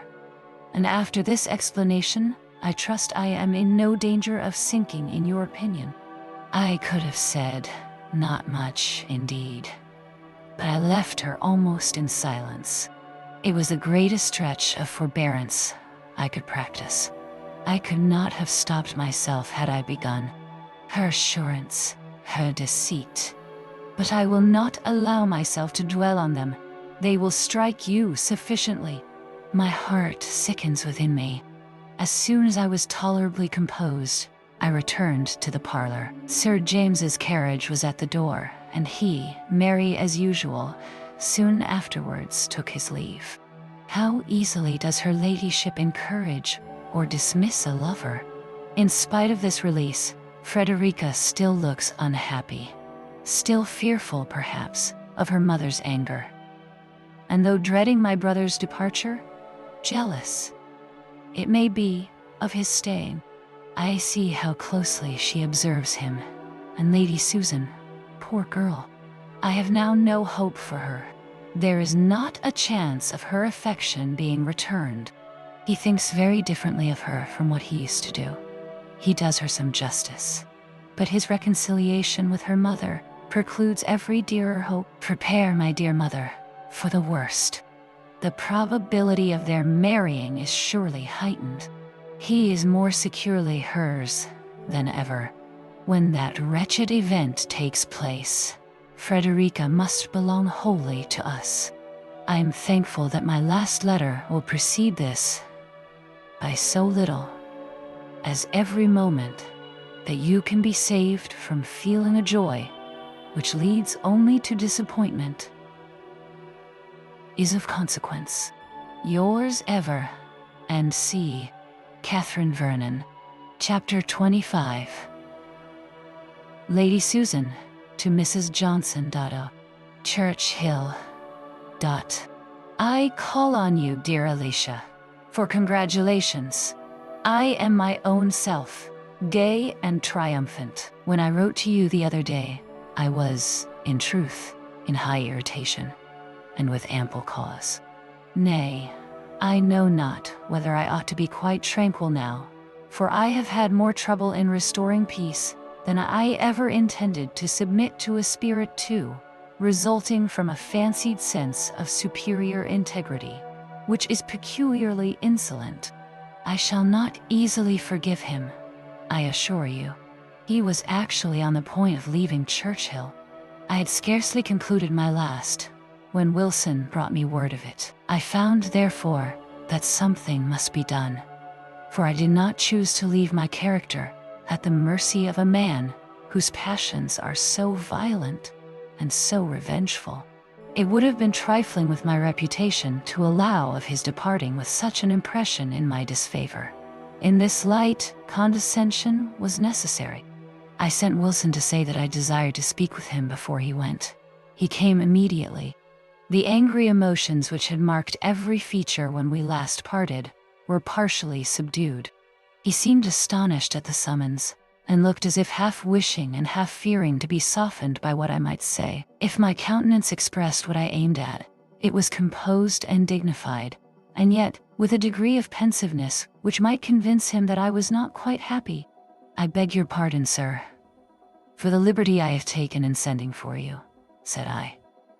But as I have just learnt your intention of leaving this place today, I feel it my duty to entreat that you will not on my account shorten your visit here even an hour. I am perfectly aware that after what has passed between us, it would ill suit the feelings of either to remain longer in the same house. So very great, so total a change from the intimacy of friendship must render any future intercourse the severest punishment. And your resolution of quitting Churchill is undoubtedly in unison with our situation, and with those lively feelings which I know you to possess. But, at the same time, it is not for me to suffer such a sacrifice as it must be to leave relations to whom you are so much attached and are so dear. My remaining here cannot give that pleasure to Mr. and Mrs. Vernon which your society must, and my visit has already perhaps been too long. My removal, therefore, which must, at any rate, take place soon, may, with perfect convenience, be hastened, and I make it my particular request that I may not in any way be instrumental in separating a family so affectionately attached to each other. Where I go is of no consequence to anyone, of very little to myself, but you are of importance to all your connections. Here, I concluded, and I hope you will be satisfied with my speech. Its effect on Reginald justifies some portion of vanity, for it was no less favorable than instantaneous. Oh, how delightful it was to watch the variations of his countenance while I spoke, to see the struggle between returning tenderness and the remains of displeasure. There is something agreeable in feelings so easily worked on. Not that I envy him their possession, nor would for the world have such myself, but they are very convenient when one wishes to influence the passions of another. And yet this Reginald, whom a very few words from me softened at once into the utmost submission, and rendered more tractable, more attached, more devoted than ever, would have left me in the first angry swelling of his proud heart without deigning to seek an explanation. Humbled as he now is, I cannot forgive him such an instance of pride, and am doubtful whether I ought not to punish him by dismissing him at once after this reconciliation, or by marrying and teasing him forever. But these measures are each too violent to be adopted without some deliberation. At present my thoughts are fluctuating between various schemes. I have many things to compass. I must punish Frederica, and pretty severely, too, for her application to Reginald. I must punish him for receiving it so favorably, and for the rest of his conduct.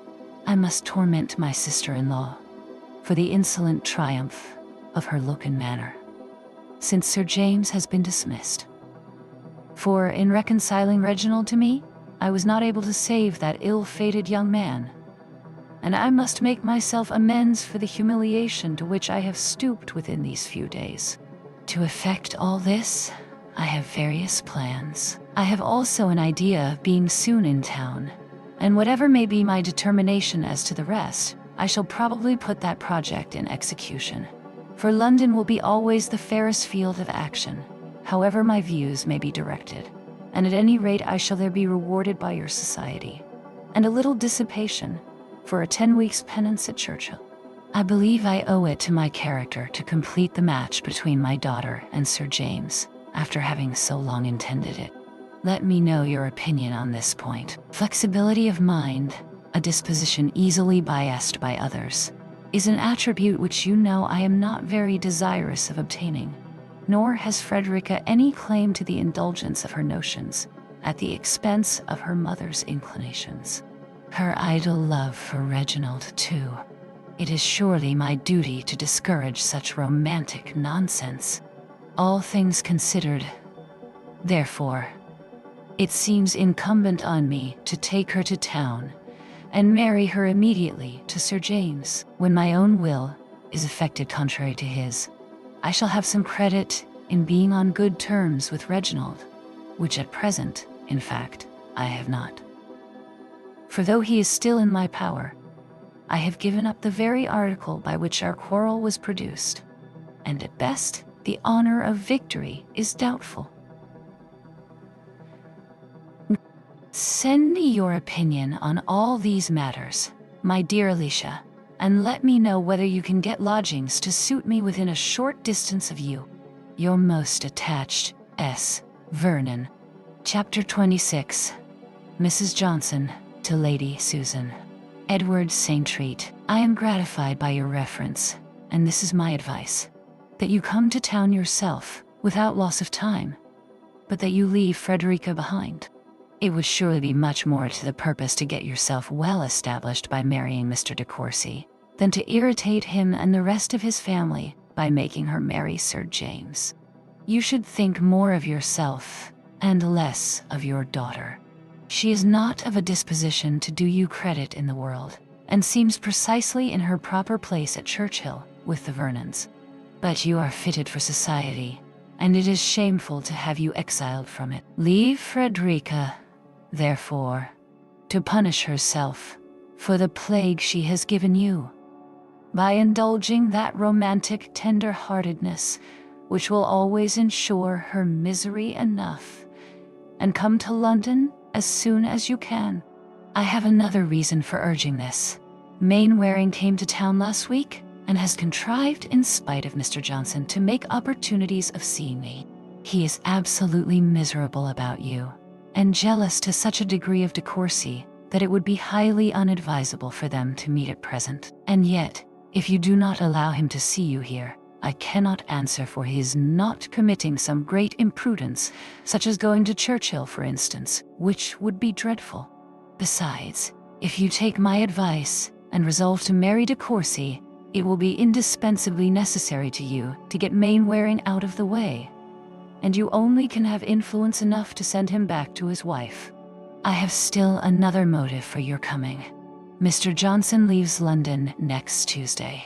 He is going for his health to Bath, where, if the waters are favorable to his constitution and my wishes, he will be laid up with the gout many weeks. During his absence, we shall be able to choose our own society, and to have true enjoyment. I would ask you to Edward St. Treat, but that once he forced from me a kind of promise never to invite you to my house. Nothing but my being in the utmost distress for money should have extorted it from me. I can get you, however, a nice drawing-room apartment in Upper Seymour St. Treat, and we may be always together there or here. For I consider my promise to Mr. Johnson as comprehending only. Poor Mainwaring gives me such histories of his wife's jealousy. Silly woman to expect constancy from so charming a man. But she always was silly, intolerably so, in marrying him at all. She the heiress of a large fortune, and he without a shilling. One title. Her folly in forming the connection was so great that, though Mr. Johnson was her guardian, and I do not in general share his feelings, I never can forgive her. Adieu. Yours ever, Alicia. Chapter 27. Mrs. Vernon to Lady de Courcy. This letter, my dear mother, will be brought you by Reginald. His long visit is about to be concluded at last, but I fear the separation takes place too late to do us any good. She is going to London to see her particular friend, Mrs. Johnson. It was at first her intention that Frederica should accompany her, for the benefit of masters, but we overruled her there. Frederica was wretched in the idea of going, and I could not bear to have her at the mercy of her mother. Not all the masters in London could compensate for the ruin of her comfort. I should have feared, too, for her health, and for everything but her principles there. I believe she is not to be injured by her mother or her mother's friends. But with those friends she must have mixed, a very bad set, I doubt not, or have been left in total solitude, and I can hardly tell which would have been worse for her.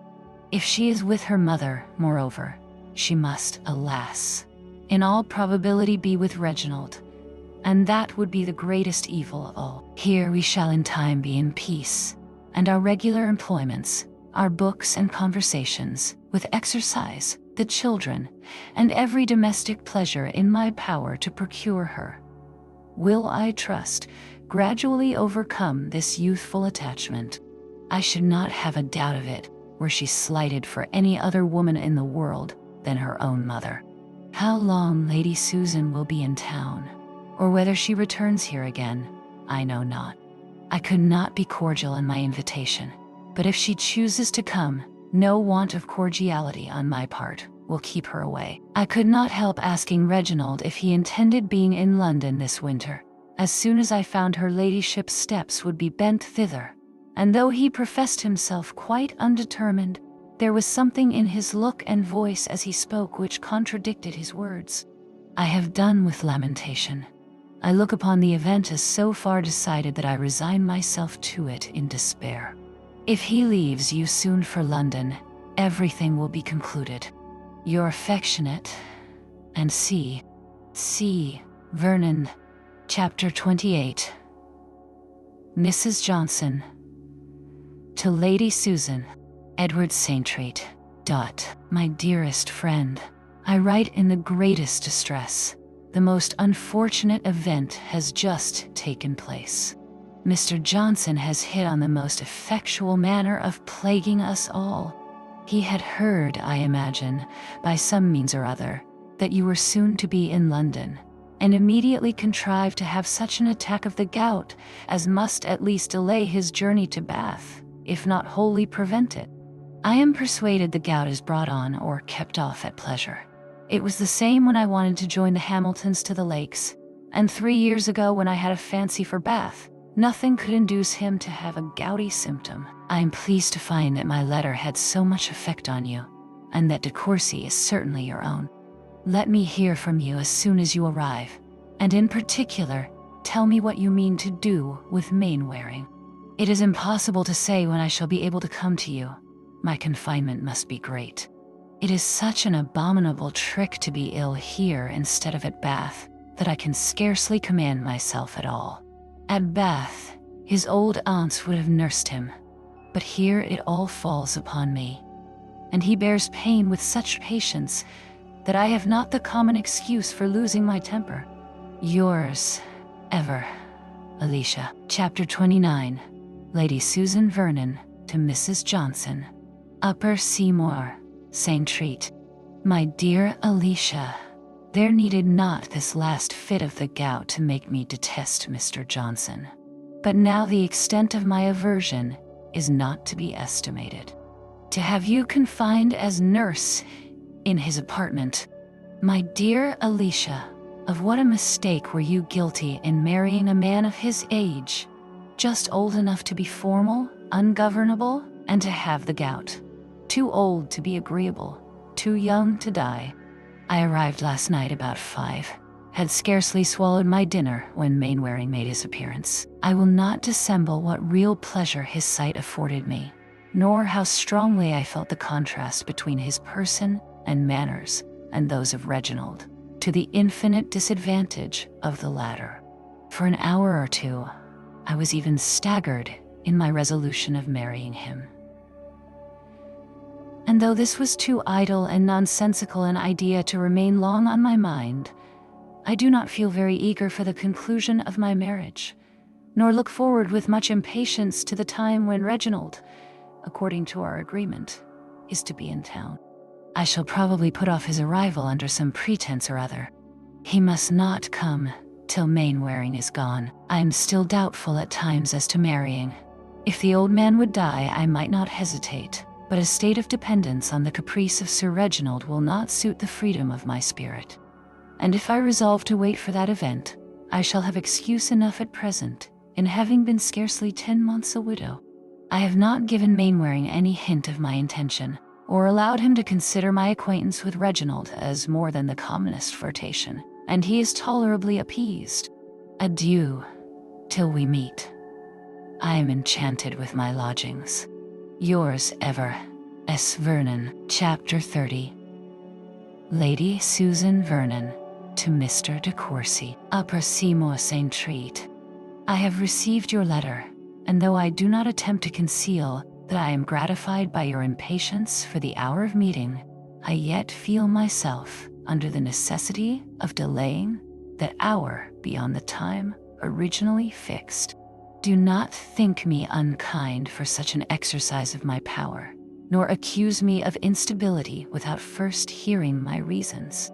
In the course of my journey from Churchill, I had ample leisure for reflection on the present state of our affairs, and every review has served to convince me that they require a delicacy and cautiousness of conduct to which we have hitherto been too little attentive. We have been hurried on by our feelings to a degree of precipitation which ill accords with the claims of our friends or the opinion of the world.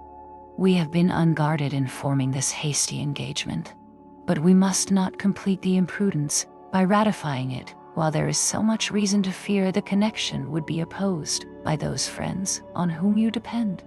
It is not for us to blame any expectations on your father's side of your marrying to advantage.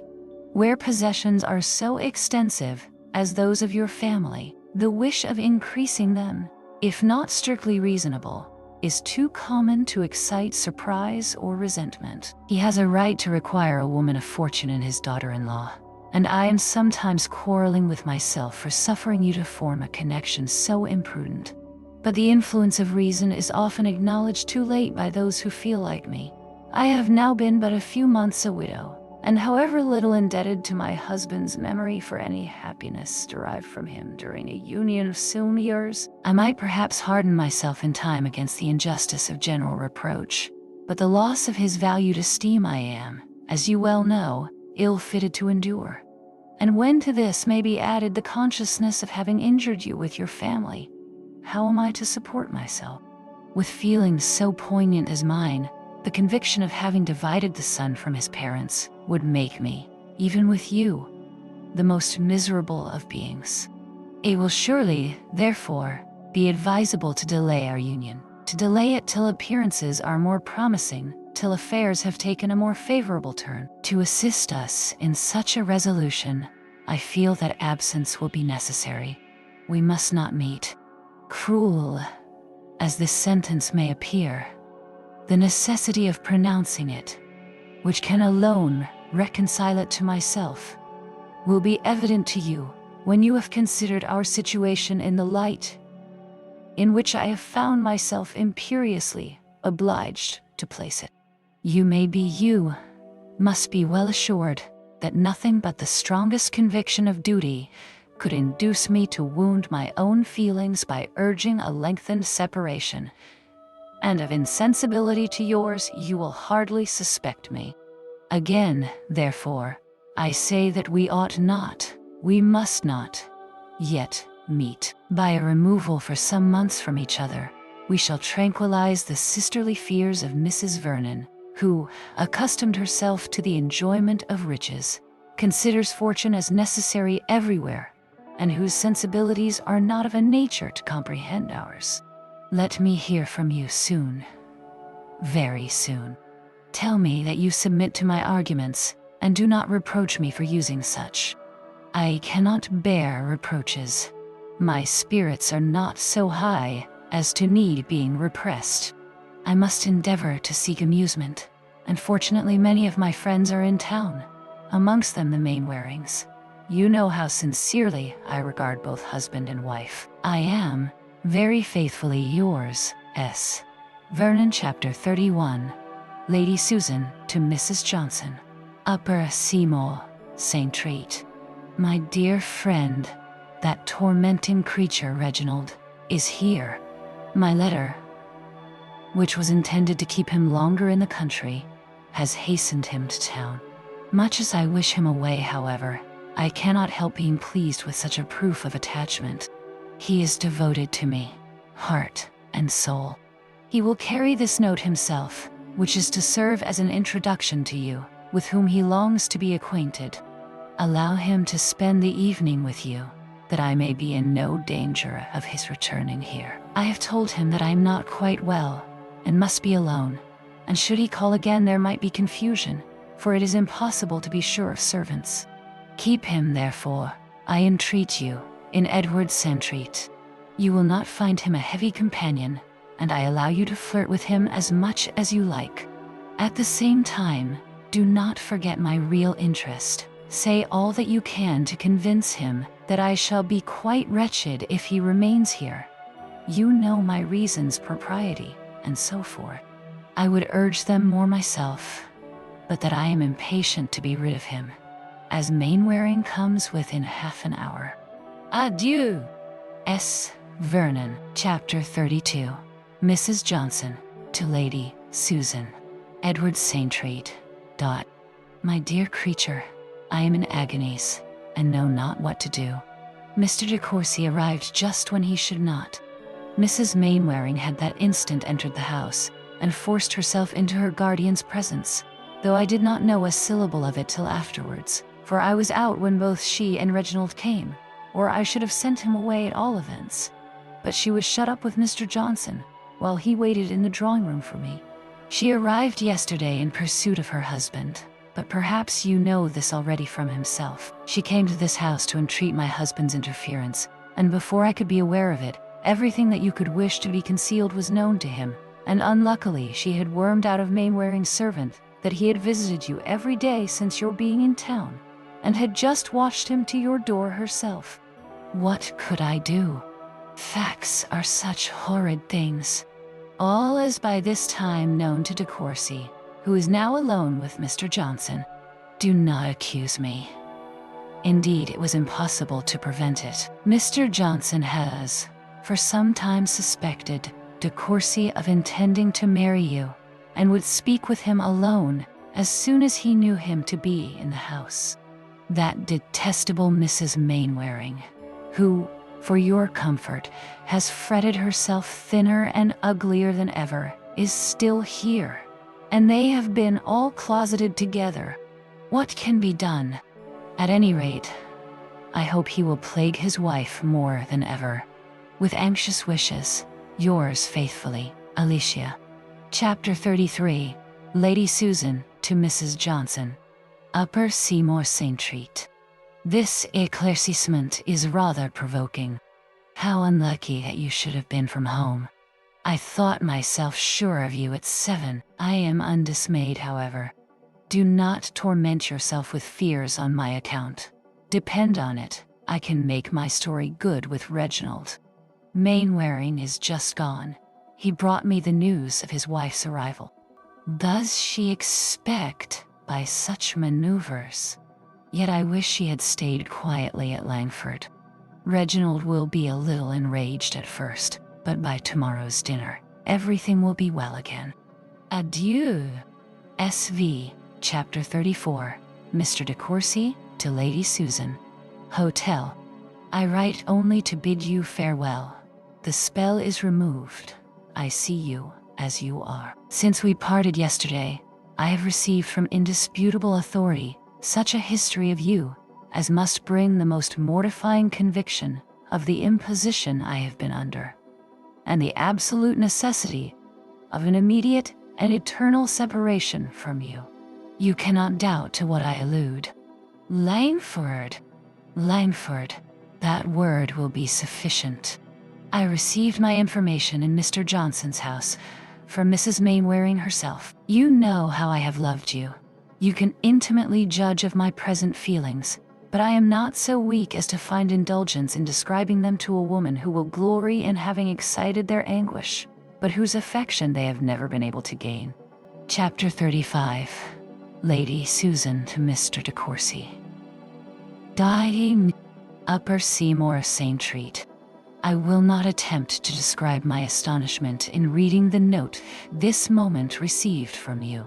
I am bewildered in my endeavors to form some rational conjecture of what Mrs. Mainwaring can have told you to occasion so extraordinary a change in your sentiments. Have I not explained everything to you with respect to myself, which could bear a doubtful meaning, and which the ill nature of the world had interpreted to my discredit? What can you now have heard to stagger your esteem for me? Have I ever had a concealment from you?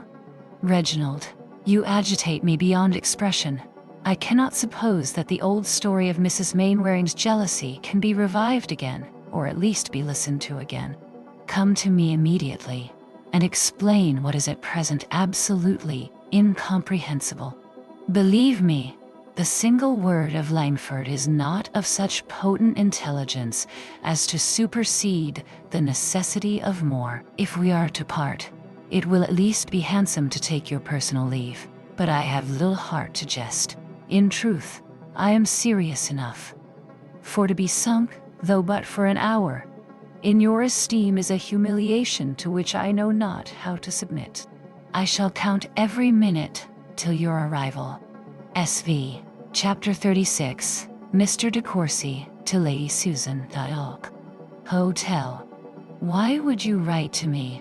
Why do you require particulars? But, since it must be so, I am obliged to declare that all the accounts of your misconduct during the life, and since the death of Mr. Vernon, which had reached me, in common with the world in general, and gained my entire belief before I saw you, but which you, by the exertion of your perverted abilities, had made me resolve to disallow, have been unanswerably proved to me. Nay more, I am assured that a connection, of which I had never before entertained a thought, has for some time existed, and still continues to exist, between you and the man whose family you robbed of its peace in return for the hospitality with which you were received into it.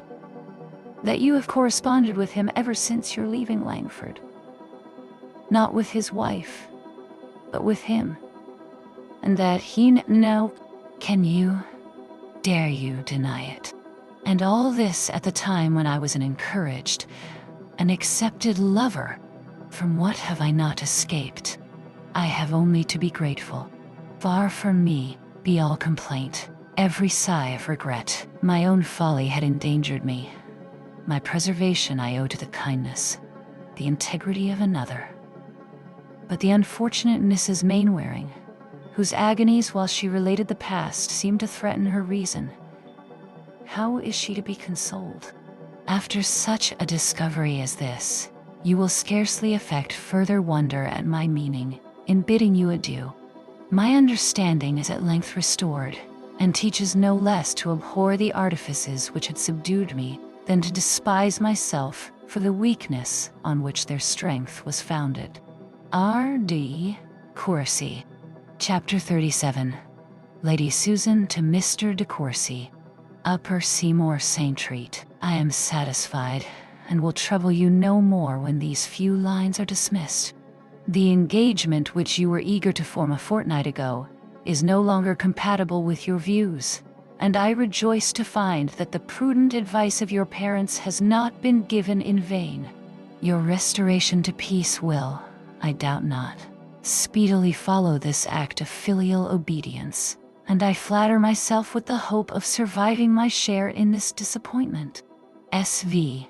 Chapter 38. Mrs. Johnson to Lady Susan Vernon. 8. Edward St. Treat. I am grieved, though I cannot be astonished at your rupture with Mr. de Courcy. He has just informed Mr. Johnson of it by letter. London, he says today. Be assured that I partake in all your feelings, and do not be angry if I say that our intercourse, even by letter, must soon be given up. It makes me miserable, but Mr. Johnson vows that if I persist in the connection, he will settle in the country for the rest of his life, and you know it is impossible to submit to such an extremity while any other alternative remains. You have heard, of course, that the Mainwarings are to part, and I am afraid Mrs. M. will come home to us again. But she is still so fond of her husband, and frets so much about him, that perhaps she may not live long. Miss Mainwaring is just come to town to be with her aunt, and they say that she declares she will have Sir James Martin before she leaves London again. If I were you, I would certainly get him myself. I had almost forgot to give you my opinion of Mr. de Courcy. I am really delighted with him. He is full as handsome, I think, as Mainwaring, and with such an open, good-humored countenance that one cannot help loving him at first sight. Mr. Johnson and he are the greatest friends in the world. Adieu, my dearest Susan. I wish matters did not go so perversely. That unlucky visit to Langford. But I dare say you did all for the best, and there is no defying destiny. Your sincerely attached Alicia. Chapter 39. Lady Susan to Mrs. Johnson, Upper Seymour, Saintreat. My dear Alicia, I yield to the necessity which parts us. Under such circumstances you could not act otherwise. Our friendship cannot be impaired by it, and in happier times, when your situation is as independent as mine, it will unite us again in the same intimacy as ever. For this I shall impatiently wait, and meanwhile can safely assure you that I never was more at ease, or better satisfied with myself, and everything about me, than at the present hour. Your husband I abhor, Reginald I despise, and I am secure of never seeing either again. Have I not reason to rejoice? Mainwaring is more devoted to me than ever, and were we at liberty, I doubt if I could resist even matrimony offered by him. This event, if his wife live with you, it may be in your power to hasten. The violence of her feelings, which must wear her out, may be easily kept in irritation. I rely on your friendship for this. I am now satisfied that I never could have brought myself to marry Reginald, and am equally determined that Frederica never shall.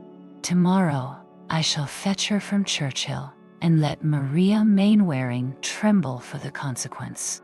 Frederica shall be Sir James's wife before she quits my house, and she may whimper, and the Vernons may storm, I regard them not. I am tired of submitting my will to the caprices of others, of resigning my own judgment in deference to those to whom I owe no duty, and for whom I feel no respect. I have given up too much, have been too easily worked on, but Frederica shall now feel the difference. Adieu, dearest of friends. May the next gouty attack be more favorable, and may you always regard me as unalterably yours, S. Vernon. Chapter 40. Lady de Courcy. To Mrs. Vernon. My dear Catherine, I have charming news for you, and if I had not sent off my letter this morning, you might have been spared the vexation of knowing of Reginald's being gone to London, for he is returned. Reginald is returned, not to ask our consent to his marrying Lady Susan, but to tell us they are parted forever. He has been only an hour in the house, and I have not been able to learn particulars, for he is so very low that I have not the heart to ask questions. But I hope we shall soon know. This is the most joyful hour he has ever given us since the day of his birth. Nothing is wanting but to have you here, and it is our particular wish and entreaty that you would come to us as soon as you can. You have owed us a visit many long weeks. I hope nothing will make it inconvenient to Mr. Vernon, and pray bring all my grandchildren, and your dear niece is included, of course. I long to see her. It has been a sad, heavy winter hitherto, without Reginald, and seeing nobody from Churchill. I never found the season so dreary before, but this happy meeting will make us young again. Frederica runs much in my thoughts, and when Reginald has recovered his usual good spirits, as I trust he soon will, we will try to rob him of his heart once more, and I am full of hopes of seeing their hands joined at no great distance. Your affectionate mother, C. de Courcy. Chapter 41. Mrs. Vernon to Lady de Courcy. Churchill. My dear mother, your letter has surprised me beyond measure. Can it be true that they are really separated and forever? I should be overjoyed if I dared depend on it, but after all that I have seen, how can one be secure? And Reginald really with you? My surprise is the greater, because on Wednesday, the very day of his coming to Parklands, we had a most unexpected and unwelcome visit from Lady Susan, looking all cheerfulness and good humor, and seeming more as if she were to marry him when she got to London, than as if parted from him forever. She stayed nearly 2 hours, was as affectionate and agreeable as ever, and not a syllable, not a hint was dropped, of any disagreement or coolness between them. I asked her whether she had seen my brother since his arrival in town, not, as you may suppose, with any doubt of the fact, but merely to see how she looked. She immediately answered, without any embarrassment, that he had been kind enough to call on her on Monday, but she believed he had already returned home. which I was very far from crediting. Your kind invitation is accepted by us with pleasure, and on Thursday next, we and our little ones will be with you. Pray heaven, Reginald may not be in town again by that time. I wish we could bring dear Frederica too, but I am sorry to say that her mother's errand hither was to fetch her away, and miserable as it made the poor girl, it was impossible to detain her. I was thoroughly unwilling to let her go, and so was her uncle, and all that could be urged we did urge, but Lady Susan declared that, as she was now about to fix herself in London for several months, she could not be easy if her daughter were not with her for masters, and see, her manner, to be sure, was very kind and proper, and Mr. Vernon believes that Frederica will now be treated with affection. I wish I could think so too. The poor girl's heart was almost broke at taking leave of us. I charged her to write to me very often, and to remember that if she were in any distress, we should be always her friends. I took care to see her alone, that I might say all this, and I hope made her a little more comfortable. But I shall not be easy till I can go to town and judge of her situation myself. I wish there were a better prospect than now appears of the match, which the conclusion of your letter declares your expectations of. It is not very likely. Yours, Eva, and C. Vernon. Conclusion. This correspondence, by a meeting between some of the parties, and a separation between the others, could not, to the great detriment of the post office revenue, be continued any longer.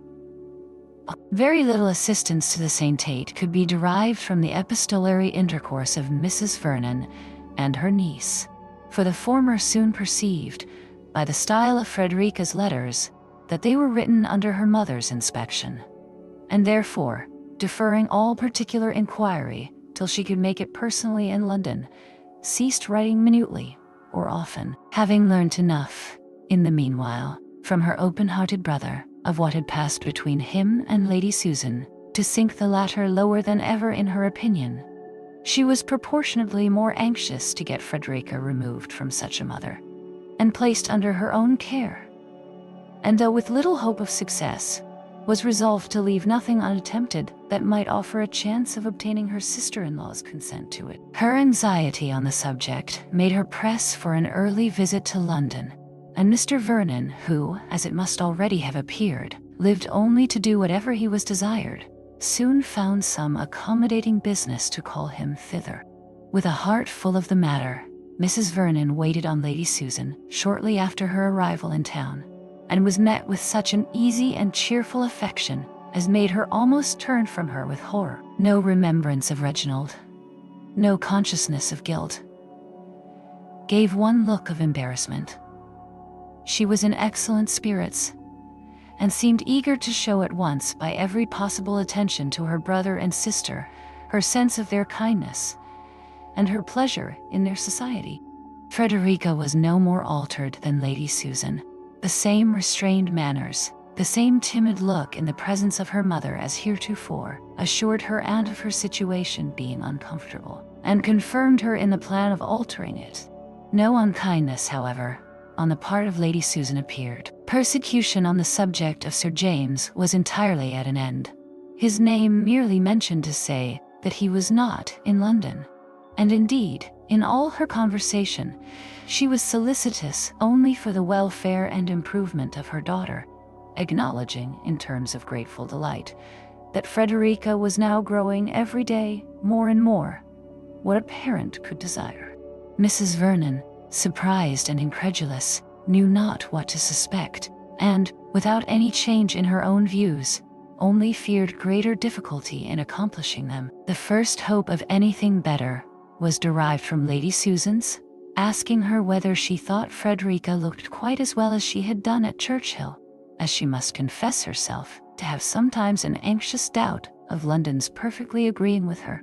Mrs. Vernon, encouraging the doubt, directly proposed her niece's returning with them into the country. Lady Susan was unable to express her sense of such kindness, yet knew not, from a variety of reasons, how to part with her daughter, and as though her own plans were not yet wholly fixed, she trusted it would ere long be in her power to take Frederica into the country herself, concluded by declining entirely to profit by such unexampled attention. Mrs. Vernon persevered, however, in the offer of it, and though Lady Susan continued to resist, her resistance in the course of a few days seemed somewhat less formidable. The lucky alarm of an influenza decided what might not have been decided quite so soon. Lady Susan's maternal fears were then too much awakened for her to think of anything but Frederica's removal from the risk of infection. Above all disorders in the world, she most dreaded the influenza for her daughter's constitution. Frederica returned to Churchill with her uncle and aunt, and 3 weeks afterwards, Lady Susan announced her being married to Sir James Martin. Mrs. Vernon was then convinced of what she had only suspected before, that she might have spared herself all the trouble of urging a removal, which Lady Susan had doubtless resolved on from the first. Frederica's visit was nominally for 6 weeks, but her mother, though inviting her to return in 1 or 2 affectionate letters, was very ready to oblige the whole party by consenting to a prolongation of her stay, and in the course of 2 months ceased to write of her absence, and in the course of 2 more to write to her at all. Frederica was therefore fixed in the family of her uncle and aunt till such time as Reginald de Courcy could be talked, flattered, and finessed into an affection for her, which, allowing leisure for the conquest of his attachment to her mother, for his abjuring all future attachments, and detesting the sex, might be reasonably looked for in the course of a 12-month. 3 months might have done it in general, but Reginald's feelings were no less lasting than lively. Whether Lady Susan was or was not happy in her second choice, I do not see how it can ever be ascertained. For who would take her assurance of it on either side of the question? The world must judge from probabilities. She had nothing against her but her husband and her conscience. Sir James may seem to have drawn a harder lot than mere folly merited. I leave him, therefore, to all the pity that anybody can give him. For myself, I confess that I can pity only Miss Mainwaring, who, coming to town, and putting herself to an expense in clothes which impoverished her for 2 years, on purpose to secure him, was defrauded of her due by a woman 10 years older than herself.